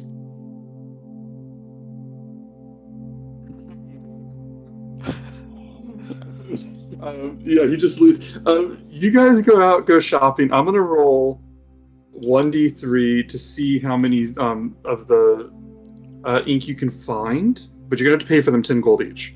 Yes, that's. Oh man, it's gonna be. Yeah, since you have like infinity gold, that's not a problem. You found 3, so that's 30 gold. It wasn't that long ago that I had to put a down payment on these horn decorations because I didn't have enough gold. So. Mm-hmm. Yeah, but we're like rich now. Yeah, you find 3. So you paid 30 gold for them. That is all set. That's all you. Yeah. Beautiful. So you guys find that. So let me see. This music is throwing me.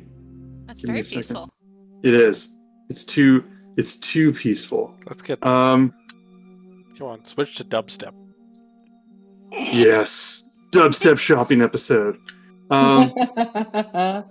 Kiki, you were looking for potions, and what else? I can't remember what else it was. I was gonna say just anything that would catch my attention. So I don't know if at the shop where she picked up the horns for Bullbug, if they already have some jewelry made out on display. Jewelry.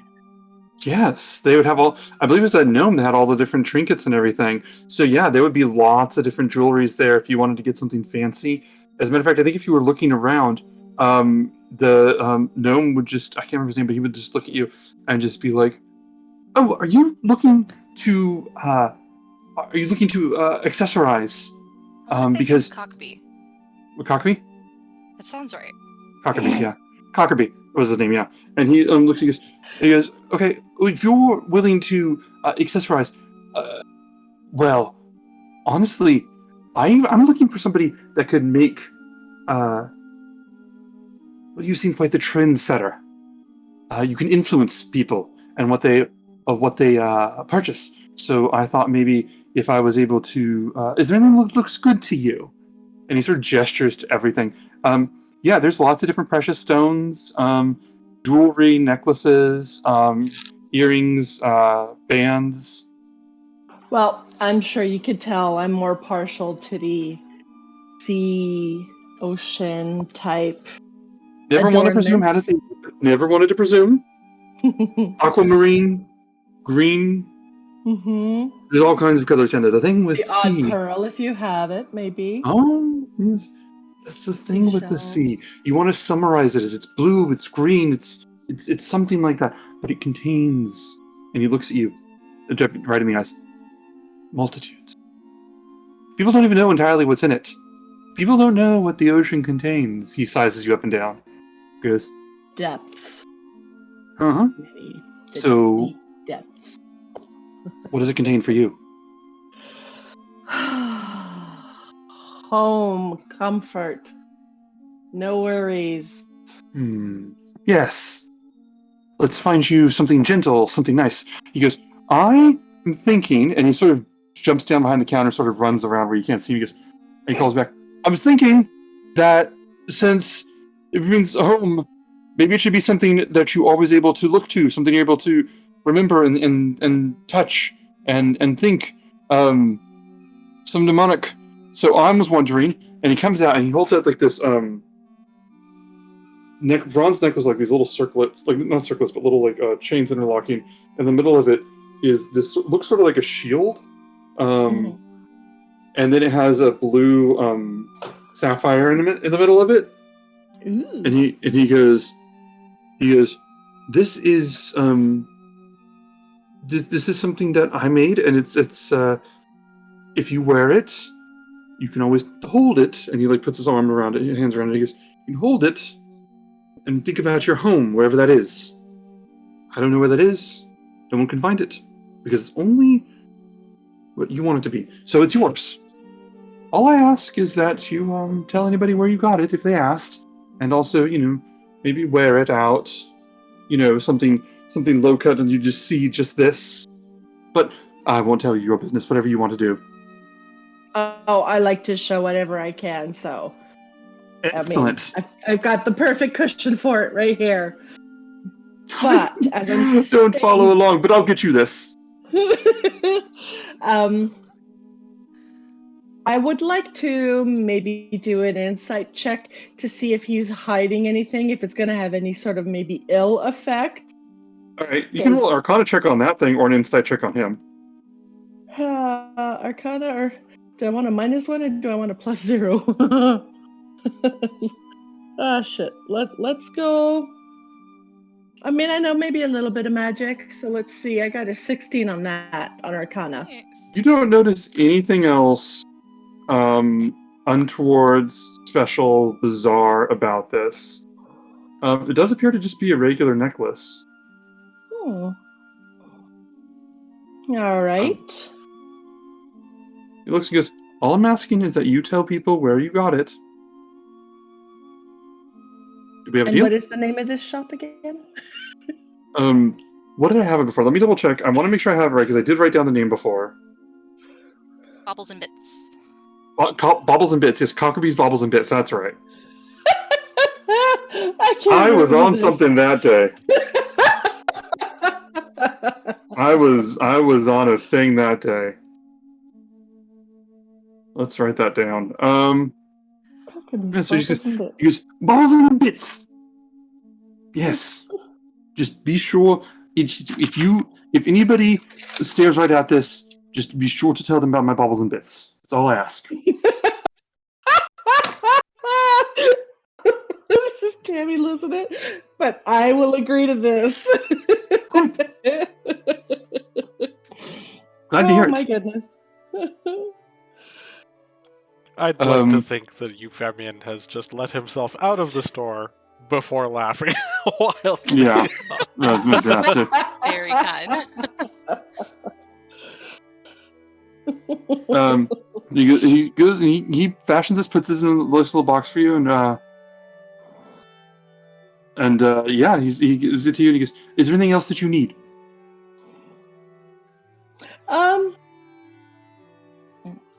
I was gonna ask him maybe if he's got anything like nice little dainty, either seashell or starfish earrings that I could wear.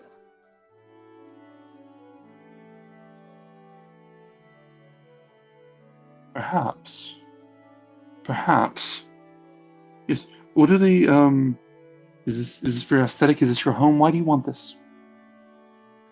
Oh, just because I haven't found a nice pair of shells or tiny little starfish that are the right size that I can make myself. Let me see. I'm gonna roll a die, see if he has it.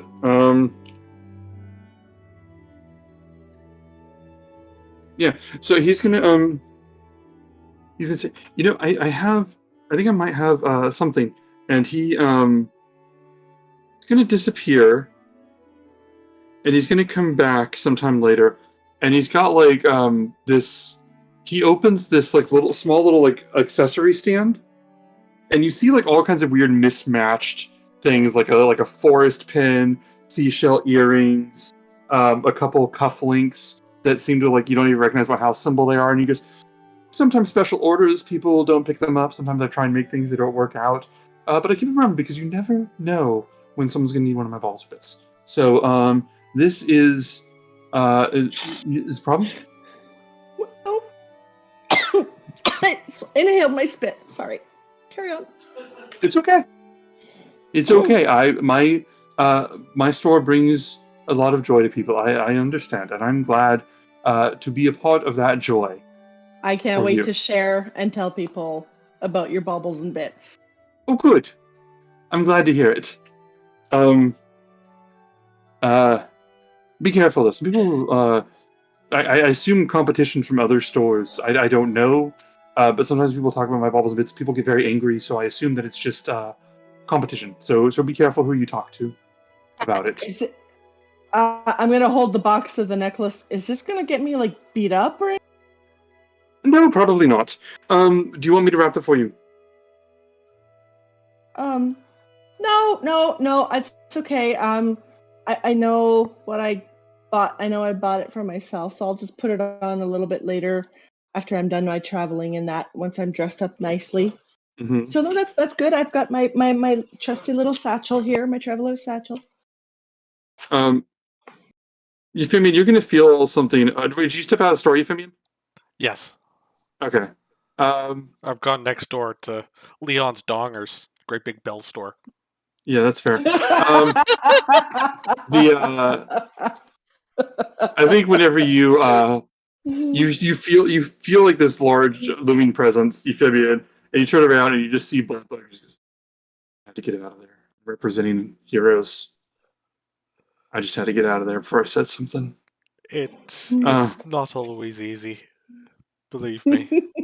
Mm-hmm. I have to make an impression. So I'm going to stand here. Where are we now? We're in the market district. Oh, I should go. He looks at the name of the store. He goes, I have to go. I have to go. And he just turns and walks out.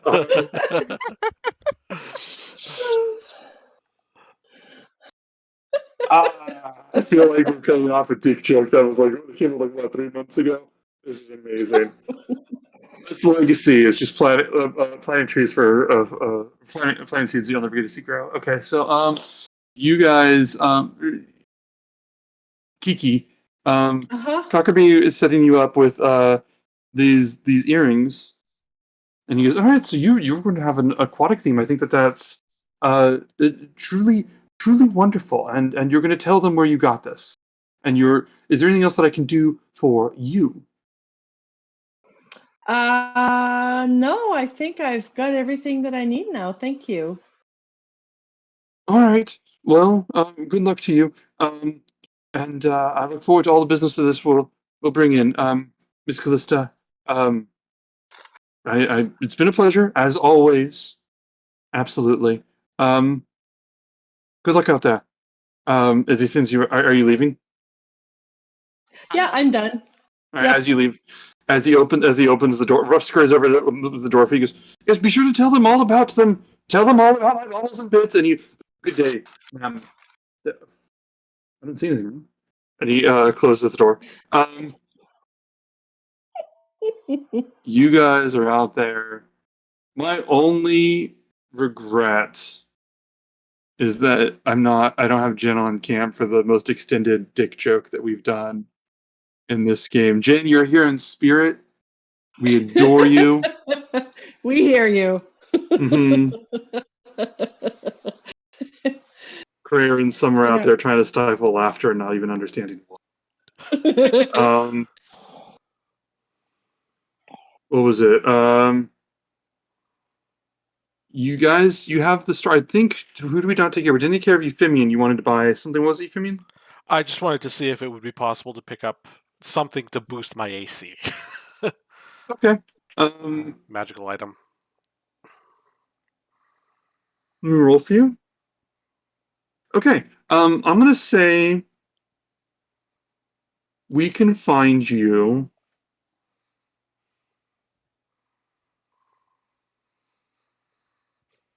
Oh god, I hate that I didn't do this. I hate this. I hate myself before I do it. You are looking through, like, what district would you be looking? What, like, part of the marketplace would you be looking through? I would imagine clothes, antiques. Yeah, I would imagine probably a more upper end part, maybe something that has sort of generic oddities.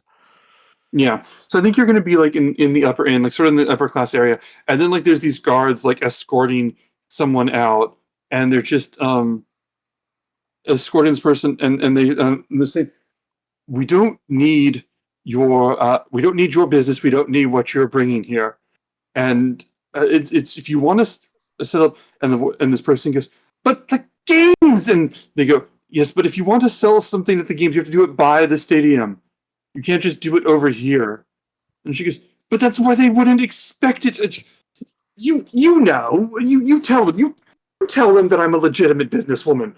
Euphemia and the rest of you see, I believe her name is Agni from Astoria.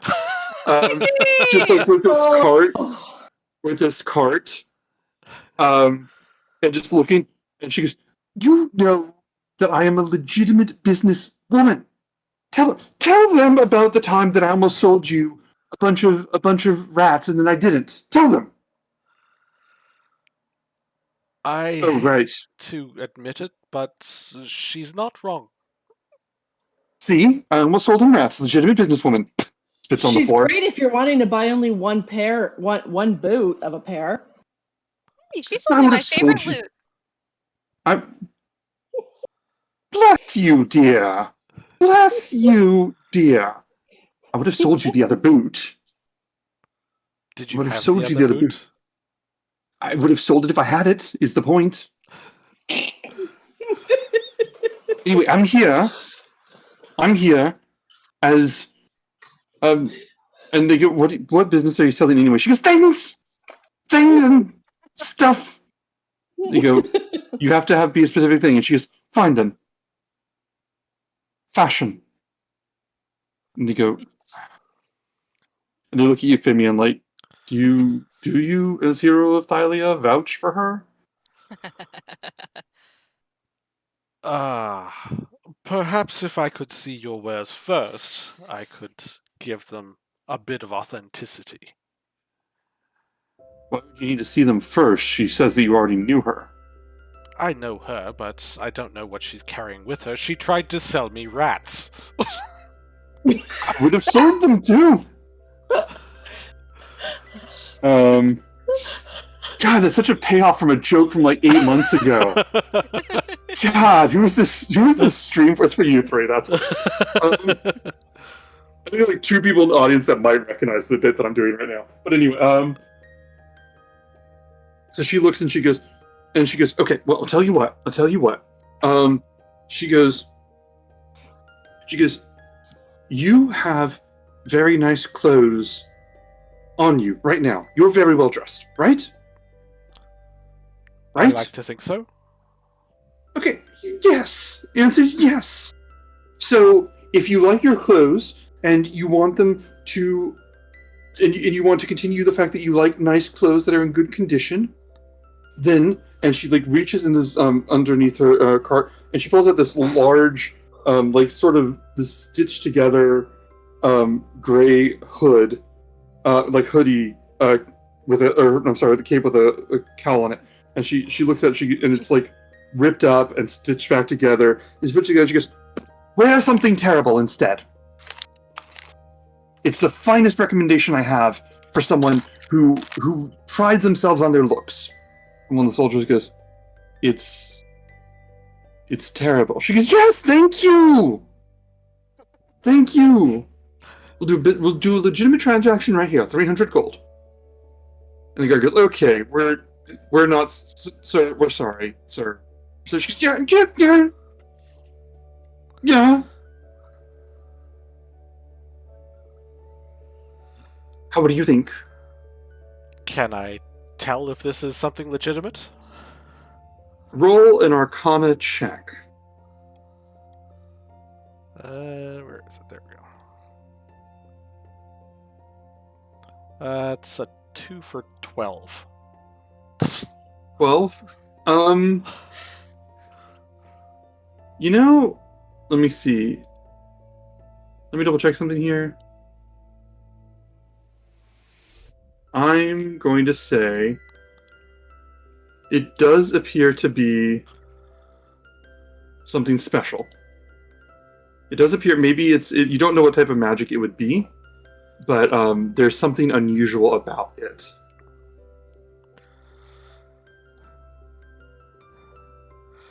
I'm willing to take the chance. I'll buy it. And she looks at you. Let me see. She looks at you and says, "Oh, you will buy. Of course you will." She goes, or, and the man goes, "Fucking Valis, he already said he'd buy it." And she's, "Yes, well, shut up." And she goes, or, you know how you've never gone swimming? You know how you haven't swum at all? I used to swim all the time. I lived on an island. Yes, well, people don't know that. They look at you and they don't think that that's someone there who can they don't think that's anyone there who's ever swam before. So I'll tell you, I will give you this right now. And she pulls out like these this sort of like like a very tight tunic, and she pulls it out and she puts it over and she goes, "Or for swim gear." And you could smell like the algae on it and stuff like that. And it just smells terrible. And the guy goes, "Oh, what the fuck is that?" And she goes, "Your choice. Very damaged cape or swimwear. 300 gold each. 700 for both of them." What a steal. I'm not sure the math works out the way you think it's working out there. Or, hear me out, if you're hungry. And she pulls out half a sandwich. And she goes, 50 gold. I was totally expecting a bag of rats. Yeah. She goes, 50 gold. What'll it be? And she looks at this, and the guy goes, "Look, we were just trying to figure out if she was legitimate. If she is, she is. We don't need to do whatever this is. Because maybe you don't. He's my favorite customer." I'm honored. Yes. Your call, man. She is looking at you. Could I cast Identify on the ripped up cloak?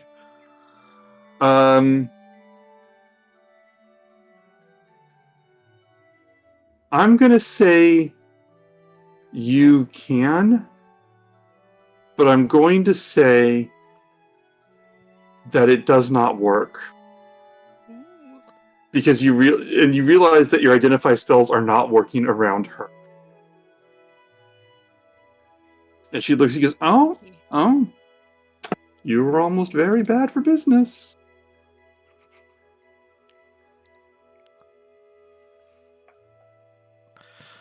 That may be, but can you blame a fellow for trying to take a peek before parting with gold? Not an insubstantial amount of gold, I should add. No. Totally fair. Absolutely fair. You want to know, you should look. You're not going to find anything, but it's wise of you to try. Then how about this? 500 for the pair. Did I say 500? Guard goes, don't put me into this. She goes, I think I said... Did I say 500? She looks at Kiki, goes, did I say 500? I think so. I I mean, he is your best customer after all, right? You want to keep him coming back? That's true, I do. And I am going to have a clearance sale because I'm not going to be here much longer. Guard goes, we're trying to sort out whether you can stay right now. And she goes, all right, but are you sure you don't want the sandwich? It's very healthy. I've just eaten. All right. And What kind of sandwich is it? Oh, just beans, lettuce, some cheese, and sauce. Sauce. Wow. Yes. I'm gonna look at Bullbug and I'm gonna say, "Are you hungry?" He goes, yeah. Does that sound good to you? He goes, no. And he just like, and she goes, you're all right, 500 gold. And so she hands it to you. She hands you these two clothes. You can add them. Sometime later, when you investigate this, you will find that you have a cloak of protection. And the other one is basically, it almost feels like length bodywear, like long underwear. But it effectively is the cloak of the manta ray. Ooh. Which allows you to swim at 60 feet and not need to breathe. Okay. Get it. And she goes, are you sure that's all the deals that we're doing? I'm afraid I'm quite tapped out, so I just can't afford anything else. All right. Well, very well. I will keep my bean sandwich to myself. And as you can see, he is a legitimate business person. And the guard goes, all right, fine, you can fucking stay. She goes, and she keeps pushing the cart down the street. I know you don't like musical instruments, but if you find any, please keep me in mind. Will do. I have no idea who you are, but I will help you. And she just, as she's turning the corner, she goes, shame you didn't want the sandwich. I thought you would have wanted magic beans, but okay. And she just like turns around the corner and just leaves. Freddy goes, what does she... And you hear like this explosion around the other side of the corner. Oh no! You guys can do whatever you want. Bulbux. If I'm entirely honest, I think perhaps just give her a wide berth. She may be some kind of fae or something. She's something, Bulbug says. I mean, what do you have against Faye? Not they have a I'm reputation. just teasing you. I'm just teasing. Well, if they have a reputation, then we better be careful. I'm not going to win this conversation, am I? No. Alright, well, perhaps they can sell me a shovel so I can dig myself out of this hole.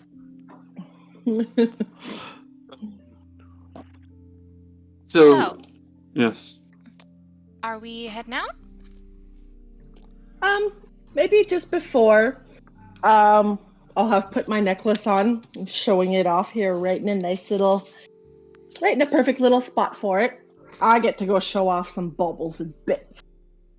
Gonna get my bubble bits. Fergus, ma'am.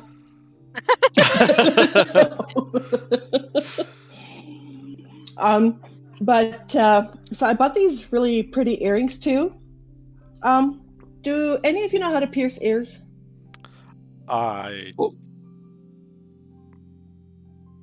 Yeah. Obud? Yeah. You can pierce ears? Yeah. For Have you ever like done it before? jewelry or for like because you're fighting someone? I've got siblings. So have I. I never learned that. It's just like a killing blow, but a lot more careful. And you can't use an axe. Maybe I'll just figure it out by myself later on. Thanks. That's okay. Alright. I'm just afraid, like, my ears are a lot smaller than what you're probably used to. I don't want you to slip and, like, cut my jugular or anything like that. I know you wouldn't do it on purpose. Do you need to borrow my shovel?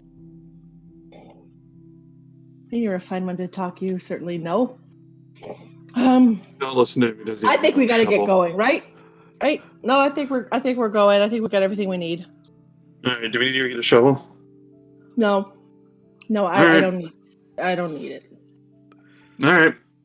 As you walk past the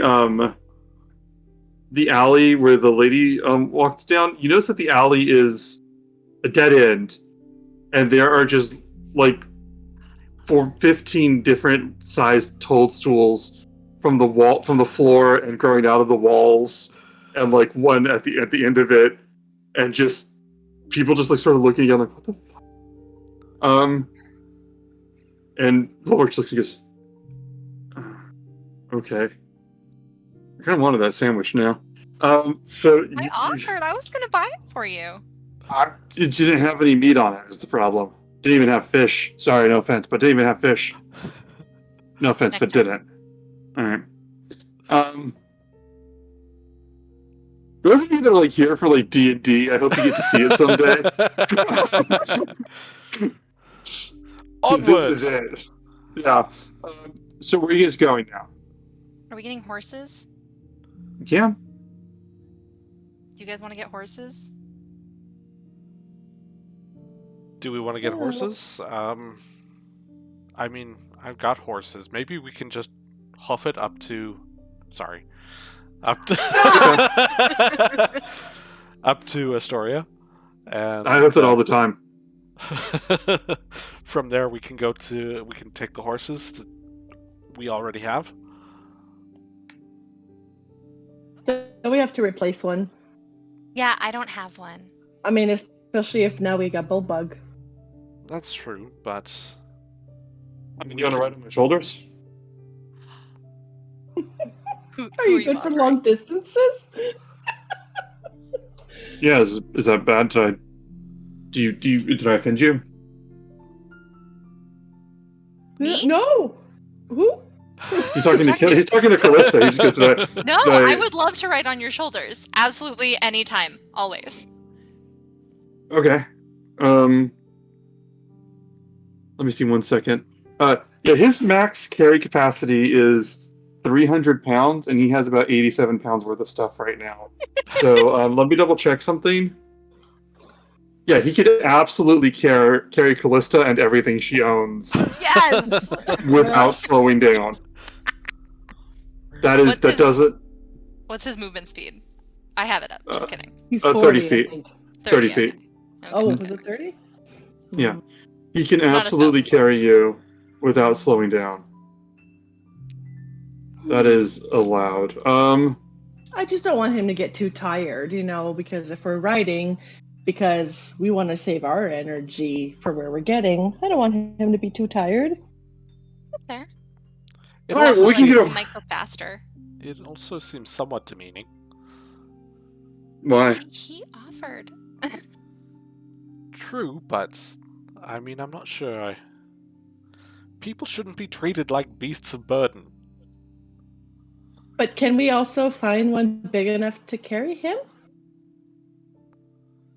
I would assume so. An oxen? I don't know. Have you ever ridden anything before, Bullbug? No, Like, not in a can't be. sexual way? Oh, yeah, well, not or yes. No, not in a sexual way. No, no. Oh.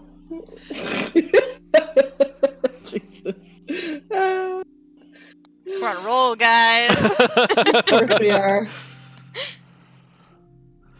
Well, But if we get a horse, you'll have to, foot the bill. He turns to Family and goes, "No offense."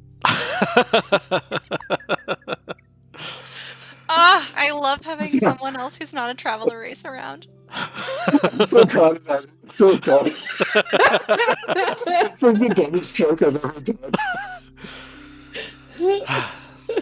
Tammy's mom says ride double on the horse. Fantastic. He's a big minotaur. I am a He's tiny the size of satyr. a How bull. dare you? we could put She's a tiny Callista satyr. on Kiki's horse, and Yeah, we could double up. He goes, "I can just throw you to Astoria." That was a joke. That was me joking. I was gonna offer to let you try. I think perhaps just walking. Everybody has legs that work. I think we can. And we will be walk. equally tired when we get there. That Exactly. is fair. Let's do it. You'd feel like an ass right now if you found out that I'm like, wouldn't you? I mean, I not for don't. long. Alright. The way When today we- has been going. When we start walking over, I'm gonna lean over to him and be like, maybe partway through you can like carry me and I'll play some music for us.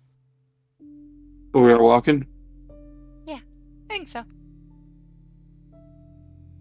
and he holds out his arms to give you a hug. Get back. You have to Oh, set you back shit. on song. Or now. Now's good. Now's And he good. looks at you, Phoebe, and goes, "It's demeaning when I say it's demeaning. This is a woman that saved my life. Aw. Let's go." And he I'm just, gonna start playing my pan flute while we walk. sorry, just like I was thinking about how you'd react. You guys walk through. And as you guys are like leaving the town, some people like pointing at you guys and looking and talking and everything. And he Come at me, turns. bubbles and bits. And people are looking. Some people looking at Callista. Some people are looking at like Bullbug and Kiki and Euphemian. And some people still look at Bullbug and sort of like like gossip to each other. And he looks at them and goes, "Yeah, I get what you're looking at here, but there's a fish demigoddess out there with her tits out shouting about some baubles and bits, okay? So maybe you focus on what really matters." And he just like, and they just like look at him like really confused. He just like moves on and he goes, "Sorry if that was rude." We're not You even be- getting a you be sponsorship you. for this. You guys, wow, when did we get here? For the first time in months. You guys leave the city of Mitros and get back on the road. God, what has it been since like November at this point? Something like that, yeah. Just Where do you guys before we wanna go? leave, Oh, God damn it. just a very quick thing. Very quick. I would just like to have a little note that I will give to a guard, a palace guard on the way out, to have delivered to Kyra. Mhm. Do you want to tell what this says? I'll send it to you in chat. It's not super important. Okay. You guys head out on the road. Were you going to Astoria? You going to the mines? What's the destination? I think end destination is the mines via Astoria. Mm-hmm. On your way.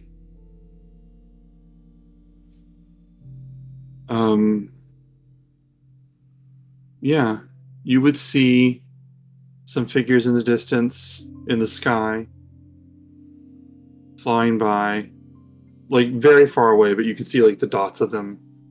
You know, Commander Gaius and the Dragon Lords flying across the coast on official business. Um, Open plains towards Astoria, and yeah, is there anything you guys want to do on the road before you get there? The only thing that I would take note of is, maybe at some point when we stop for a brief rest, I'll work at memorizing my spells. Okay.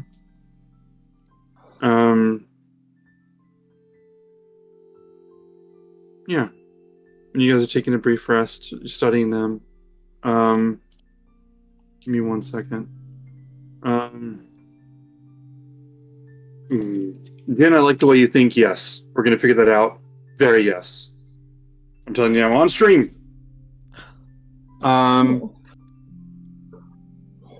You guys, when you're there, you hear this sort of shouting in the distance, this sort of like warning sound, and then someone just calling out to you. As you look back, Bulbo goes, "Oh, yeah, that makes sense." And he stands up, and you look in the distance, you see a lone figure just running in full sprint towards the four of you. From Mitros or from Mitros. Astoria? Okay. From Mitros. And you see, getting closer, you see this figure just running in. And you see Kyra just with her bag and everything. Just, I had to take a break from the relay. I got enough of a head start that I had a chance to come over here. Okay. I'm sorry. Were you participating? There's this Medusa that was helping me out. She was able to work with me and get me in. I had to run really fast to get here. I gotta get back to the game in a minute. But I ain't get to say goodbye. I ain't getting a lot of closure.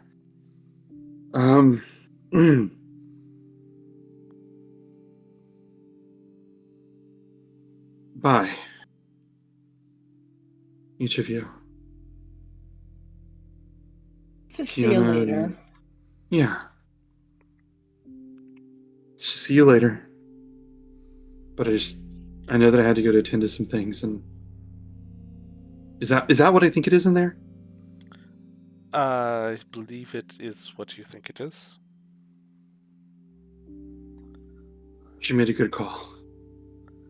She's been waiting to make that call for a long time. Really, really long time. Yeah. Callie? Hi.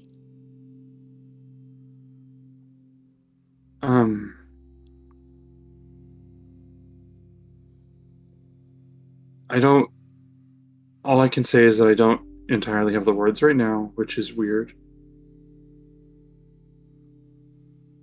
I believe in you. Thank you.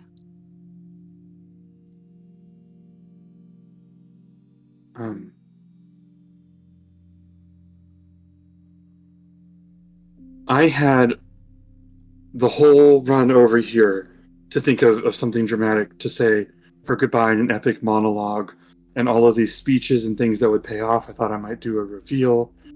So many things went over my head in like the minute that it took me to get over here, and I just. Let me know when you get back, okay? Okay. I think that's it. And she sort of looks at you all for confirmation. I'll step forward and I will just like tuck a strand of hair behind her ear, and I will hand her a bottle of wine from the temple. And I'll say, just don't forget to relax a little, okay?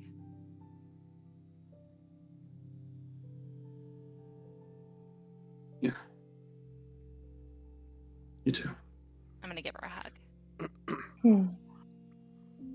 And she gives you a hug. Kisses you on the forehead.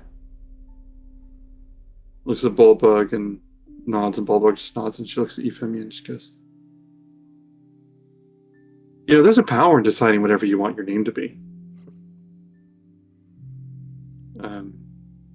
You're making a lot of good choices for yourself.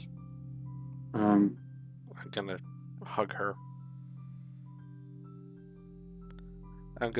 While we're hugging, I'm just gonna whisper in her ear.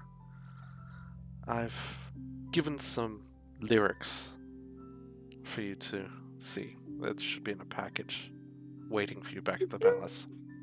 She hugs you so tight. Like, now she hugs you that it's like, oh, this is a god.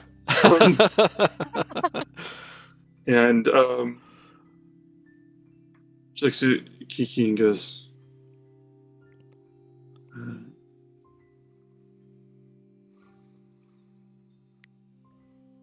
my sister was proud, impressed. She wanted to make sure that it would be safe if she gave it to you three. And you convinced her. We will definitely do our best and not let her down. We will guard that egg. We will guard it with our life. I won't say what it was. I'm gonna go try and find Cray and say goodbye to him, and also go finish the race before I get my group disqualified. I gotta go. And you see her like pumping up to like get ready to run again. And she goes, hey, wait a sec. Yep. I'll go give her a hug. Mm-hmm. Give her a hug and she. Mm-hmm. Yeah, go ahead. Oh, she's just pumping herself up. She is gonna hit the road. Yeah, in a second. But go ahead. And then as I break the hug, I'll give her a quick peck on the mouth. Oh. And she just. And then she just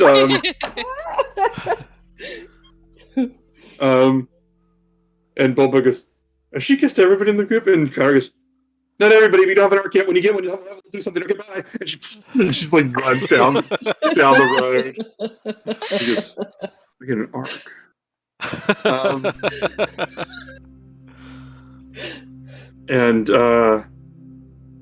Yeah.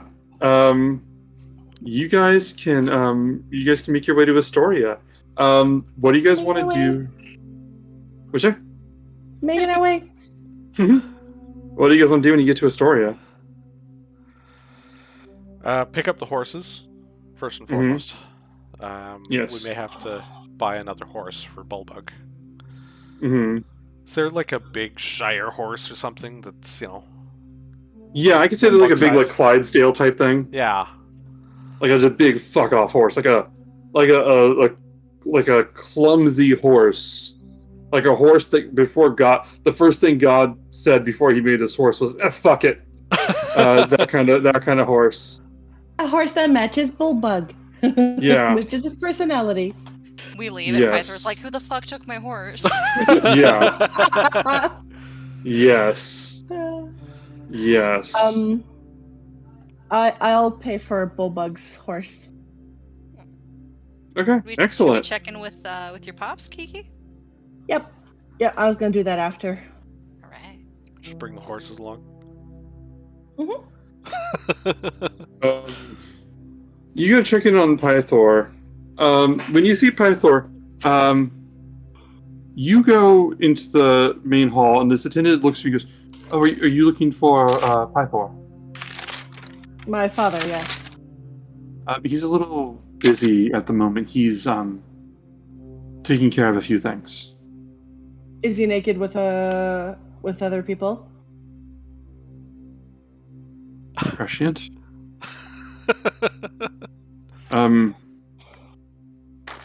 Yes, but let's keep that between us.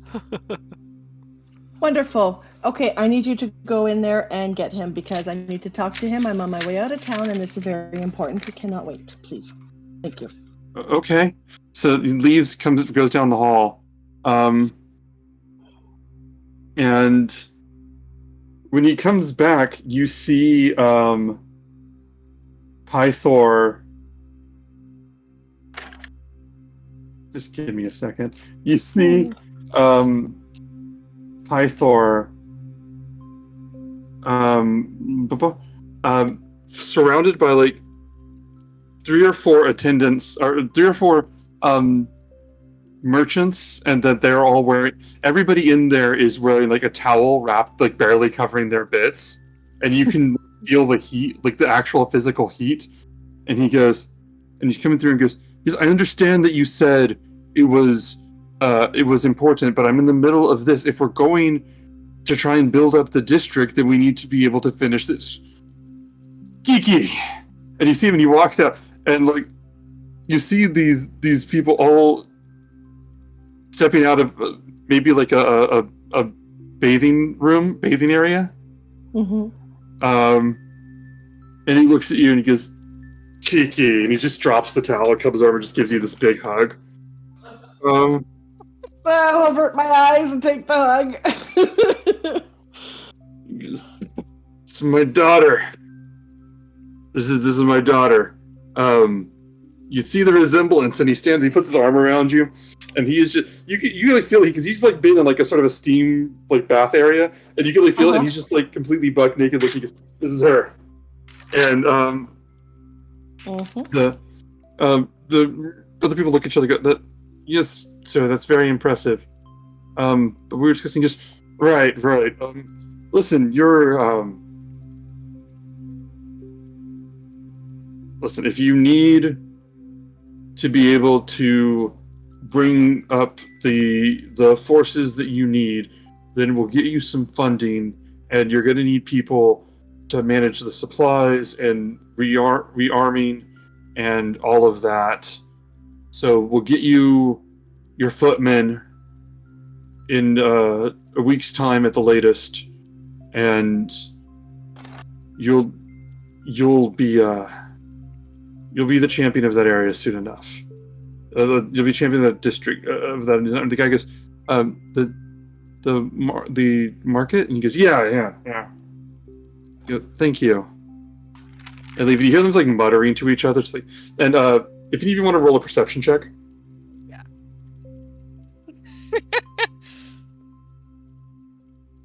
No. It's impressive. Perception? Uh-huh. I get 22. Wow. 18. So 2018. So basically, what you hear when he walks by is you hear them talking about. Oh God, it's this is humiliating. The other one just goes, well, he knows a lot about how to fund the area. He goes, "Does he even realize he's doing that?" And they just like leave. He is legitimately discussing merchant building up the area, even though he's couching it completely in war terminology and stuff like that. He is discussing building up the districts and trying to reinvigorate the marketplace of Astoria. And he turns to you and goes, This is bracing stuff right here." So he walks over and sits on the throne and just, "How can I help my favorite daughter?" I'm gonna have picked up his towel and kind of throw it on his lap. He just lets you. Okay. Fair. It just lands, and he goes, "Okay, yeah, that makes sense."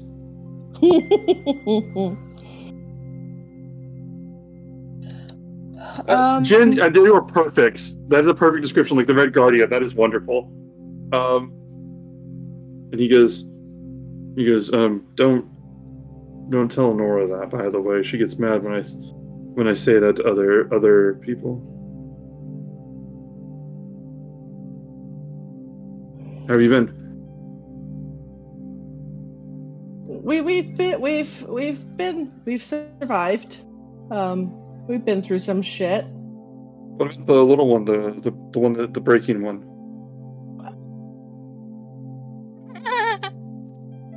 Fuck. Yeah, we were playing with some spells and some potions. We really didn't know what the fuck we were doing, and well, here's Cray. Bullbuck goes, "It's me, Craren.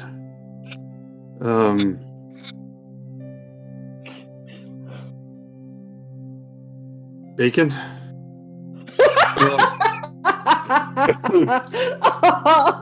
Pythor goes, "Good. Yeah, we'll get you some bacon. So what do you four need?"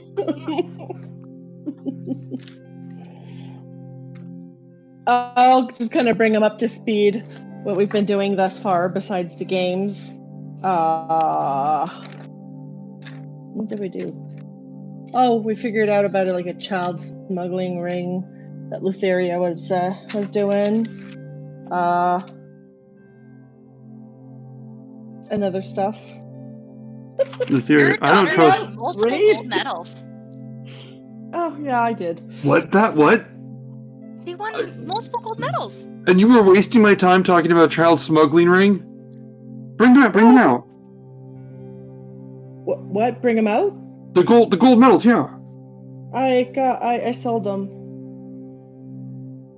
I mean, seriously, I can't walk around with gold medals around my neck all the time.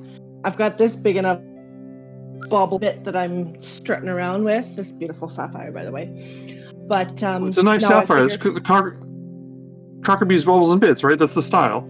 Yes, that's the dude. Yeah. So, anyways, I just figured at the time. Kiki, am I allowed to call you Kiki? Sure. Yeah. I can call you Kiana. No, Kiki's fine. Okay.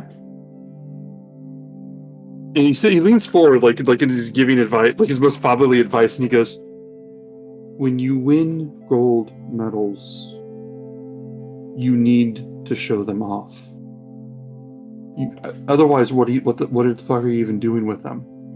Do I need to show you my hall of medals? Do I need to show?" And he like looks around. And he points around, like, they'll talk for like all these massive like weapons that only a god could wield, lining the walls. Because all of these have killed at least 100 men.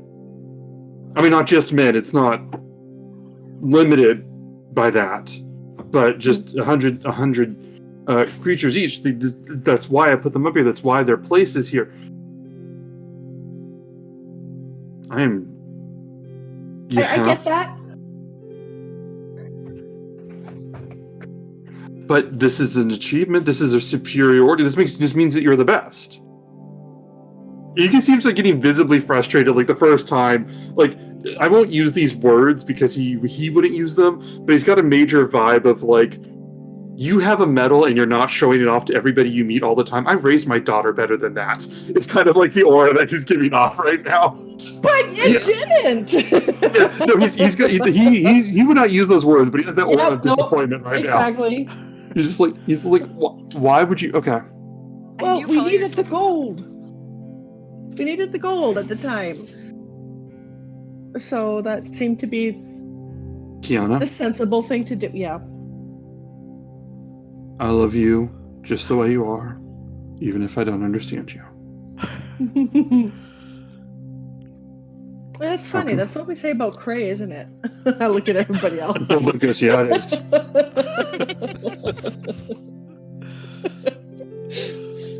I appreciate that too. Love you, this is a silly session. I mean, we gotta get our digs in while he can't defend himself. Uh-huh. And Pythor goes, so what can I help you with? Well,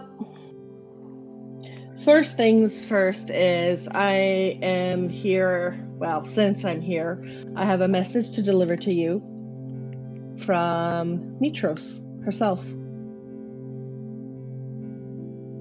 She says to you, Mitros? yeah, my grandmother. Does it jive that it's his mother? Yes. Yes, okay. So she says to you... And you're sure that it's her? Absolutely. There was no doubt. She brought us into like this weird gold tree thing, this whole vision. It was awesome and trippy. And it just felt nice. What kind of tree was it? Gold? Was it oak? Reed, this is something you would remember. I believe it was oak, yes. Golden leaves. I didn't write the type, but I seem to think oak, and if I remember my mythology right, usually it tends to be oak. I literally just wrote massive tree. Yeah, I wrote golden leaves. You write that for meeting Pythor in this scene too. And he just looks at me and he says,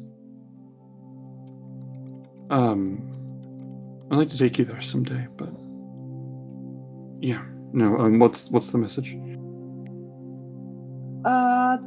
That she knows that you never stopped being strong.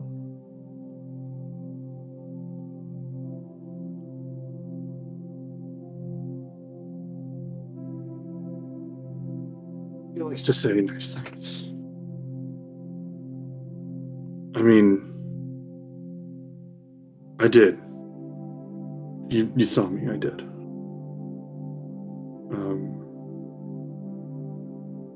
But she likes to say nice things. It's Well, nice I of her. get the impression she probably knows you a little bit better than you think.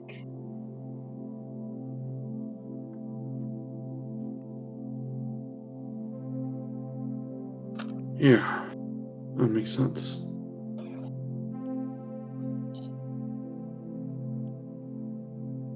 What can I do for you? What do we want? I think that was the only thing we really had to do here. Yeah, okay. Live for the message. Kiana. Kiki. Kiki. It's been a few days. Just say no.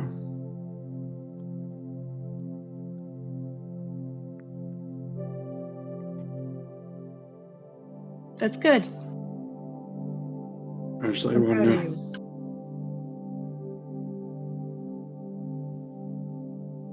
you. You can stay here if you need for the night, whatever you need. I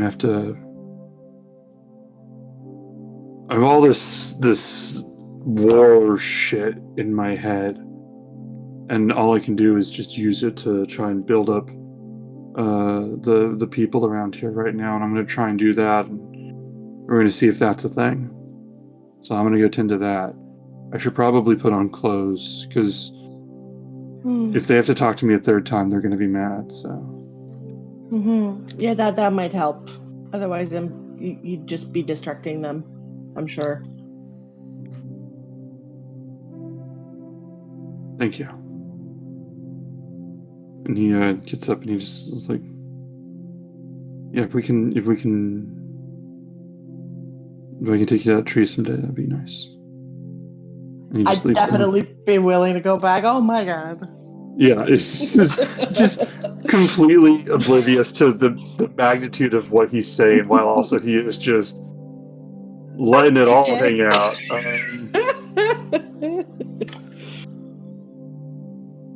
And Bulbo goes, why was he naked and why are we talking about a tree? I mean, I know, because I was there. As Krarin, but I thought you might want to maybe catch up the other ones. Well played, Bug. Thanks. I'm trying. You guys are here. Elsewhere in Astoria,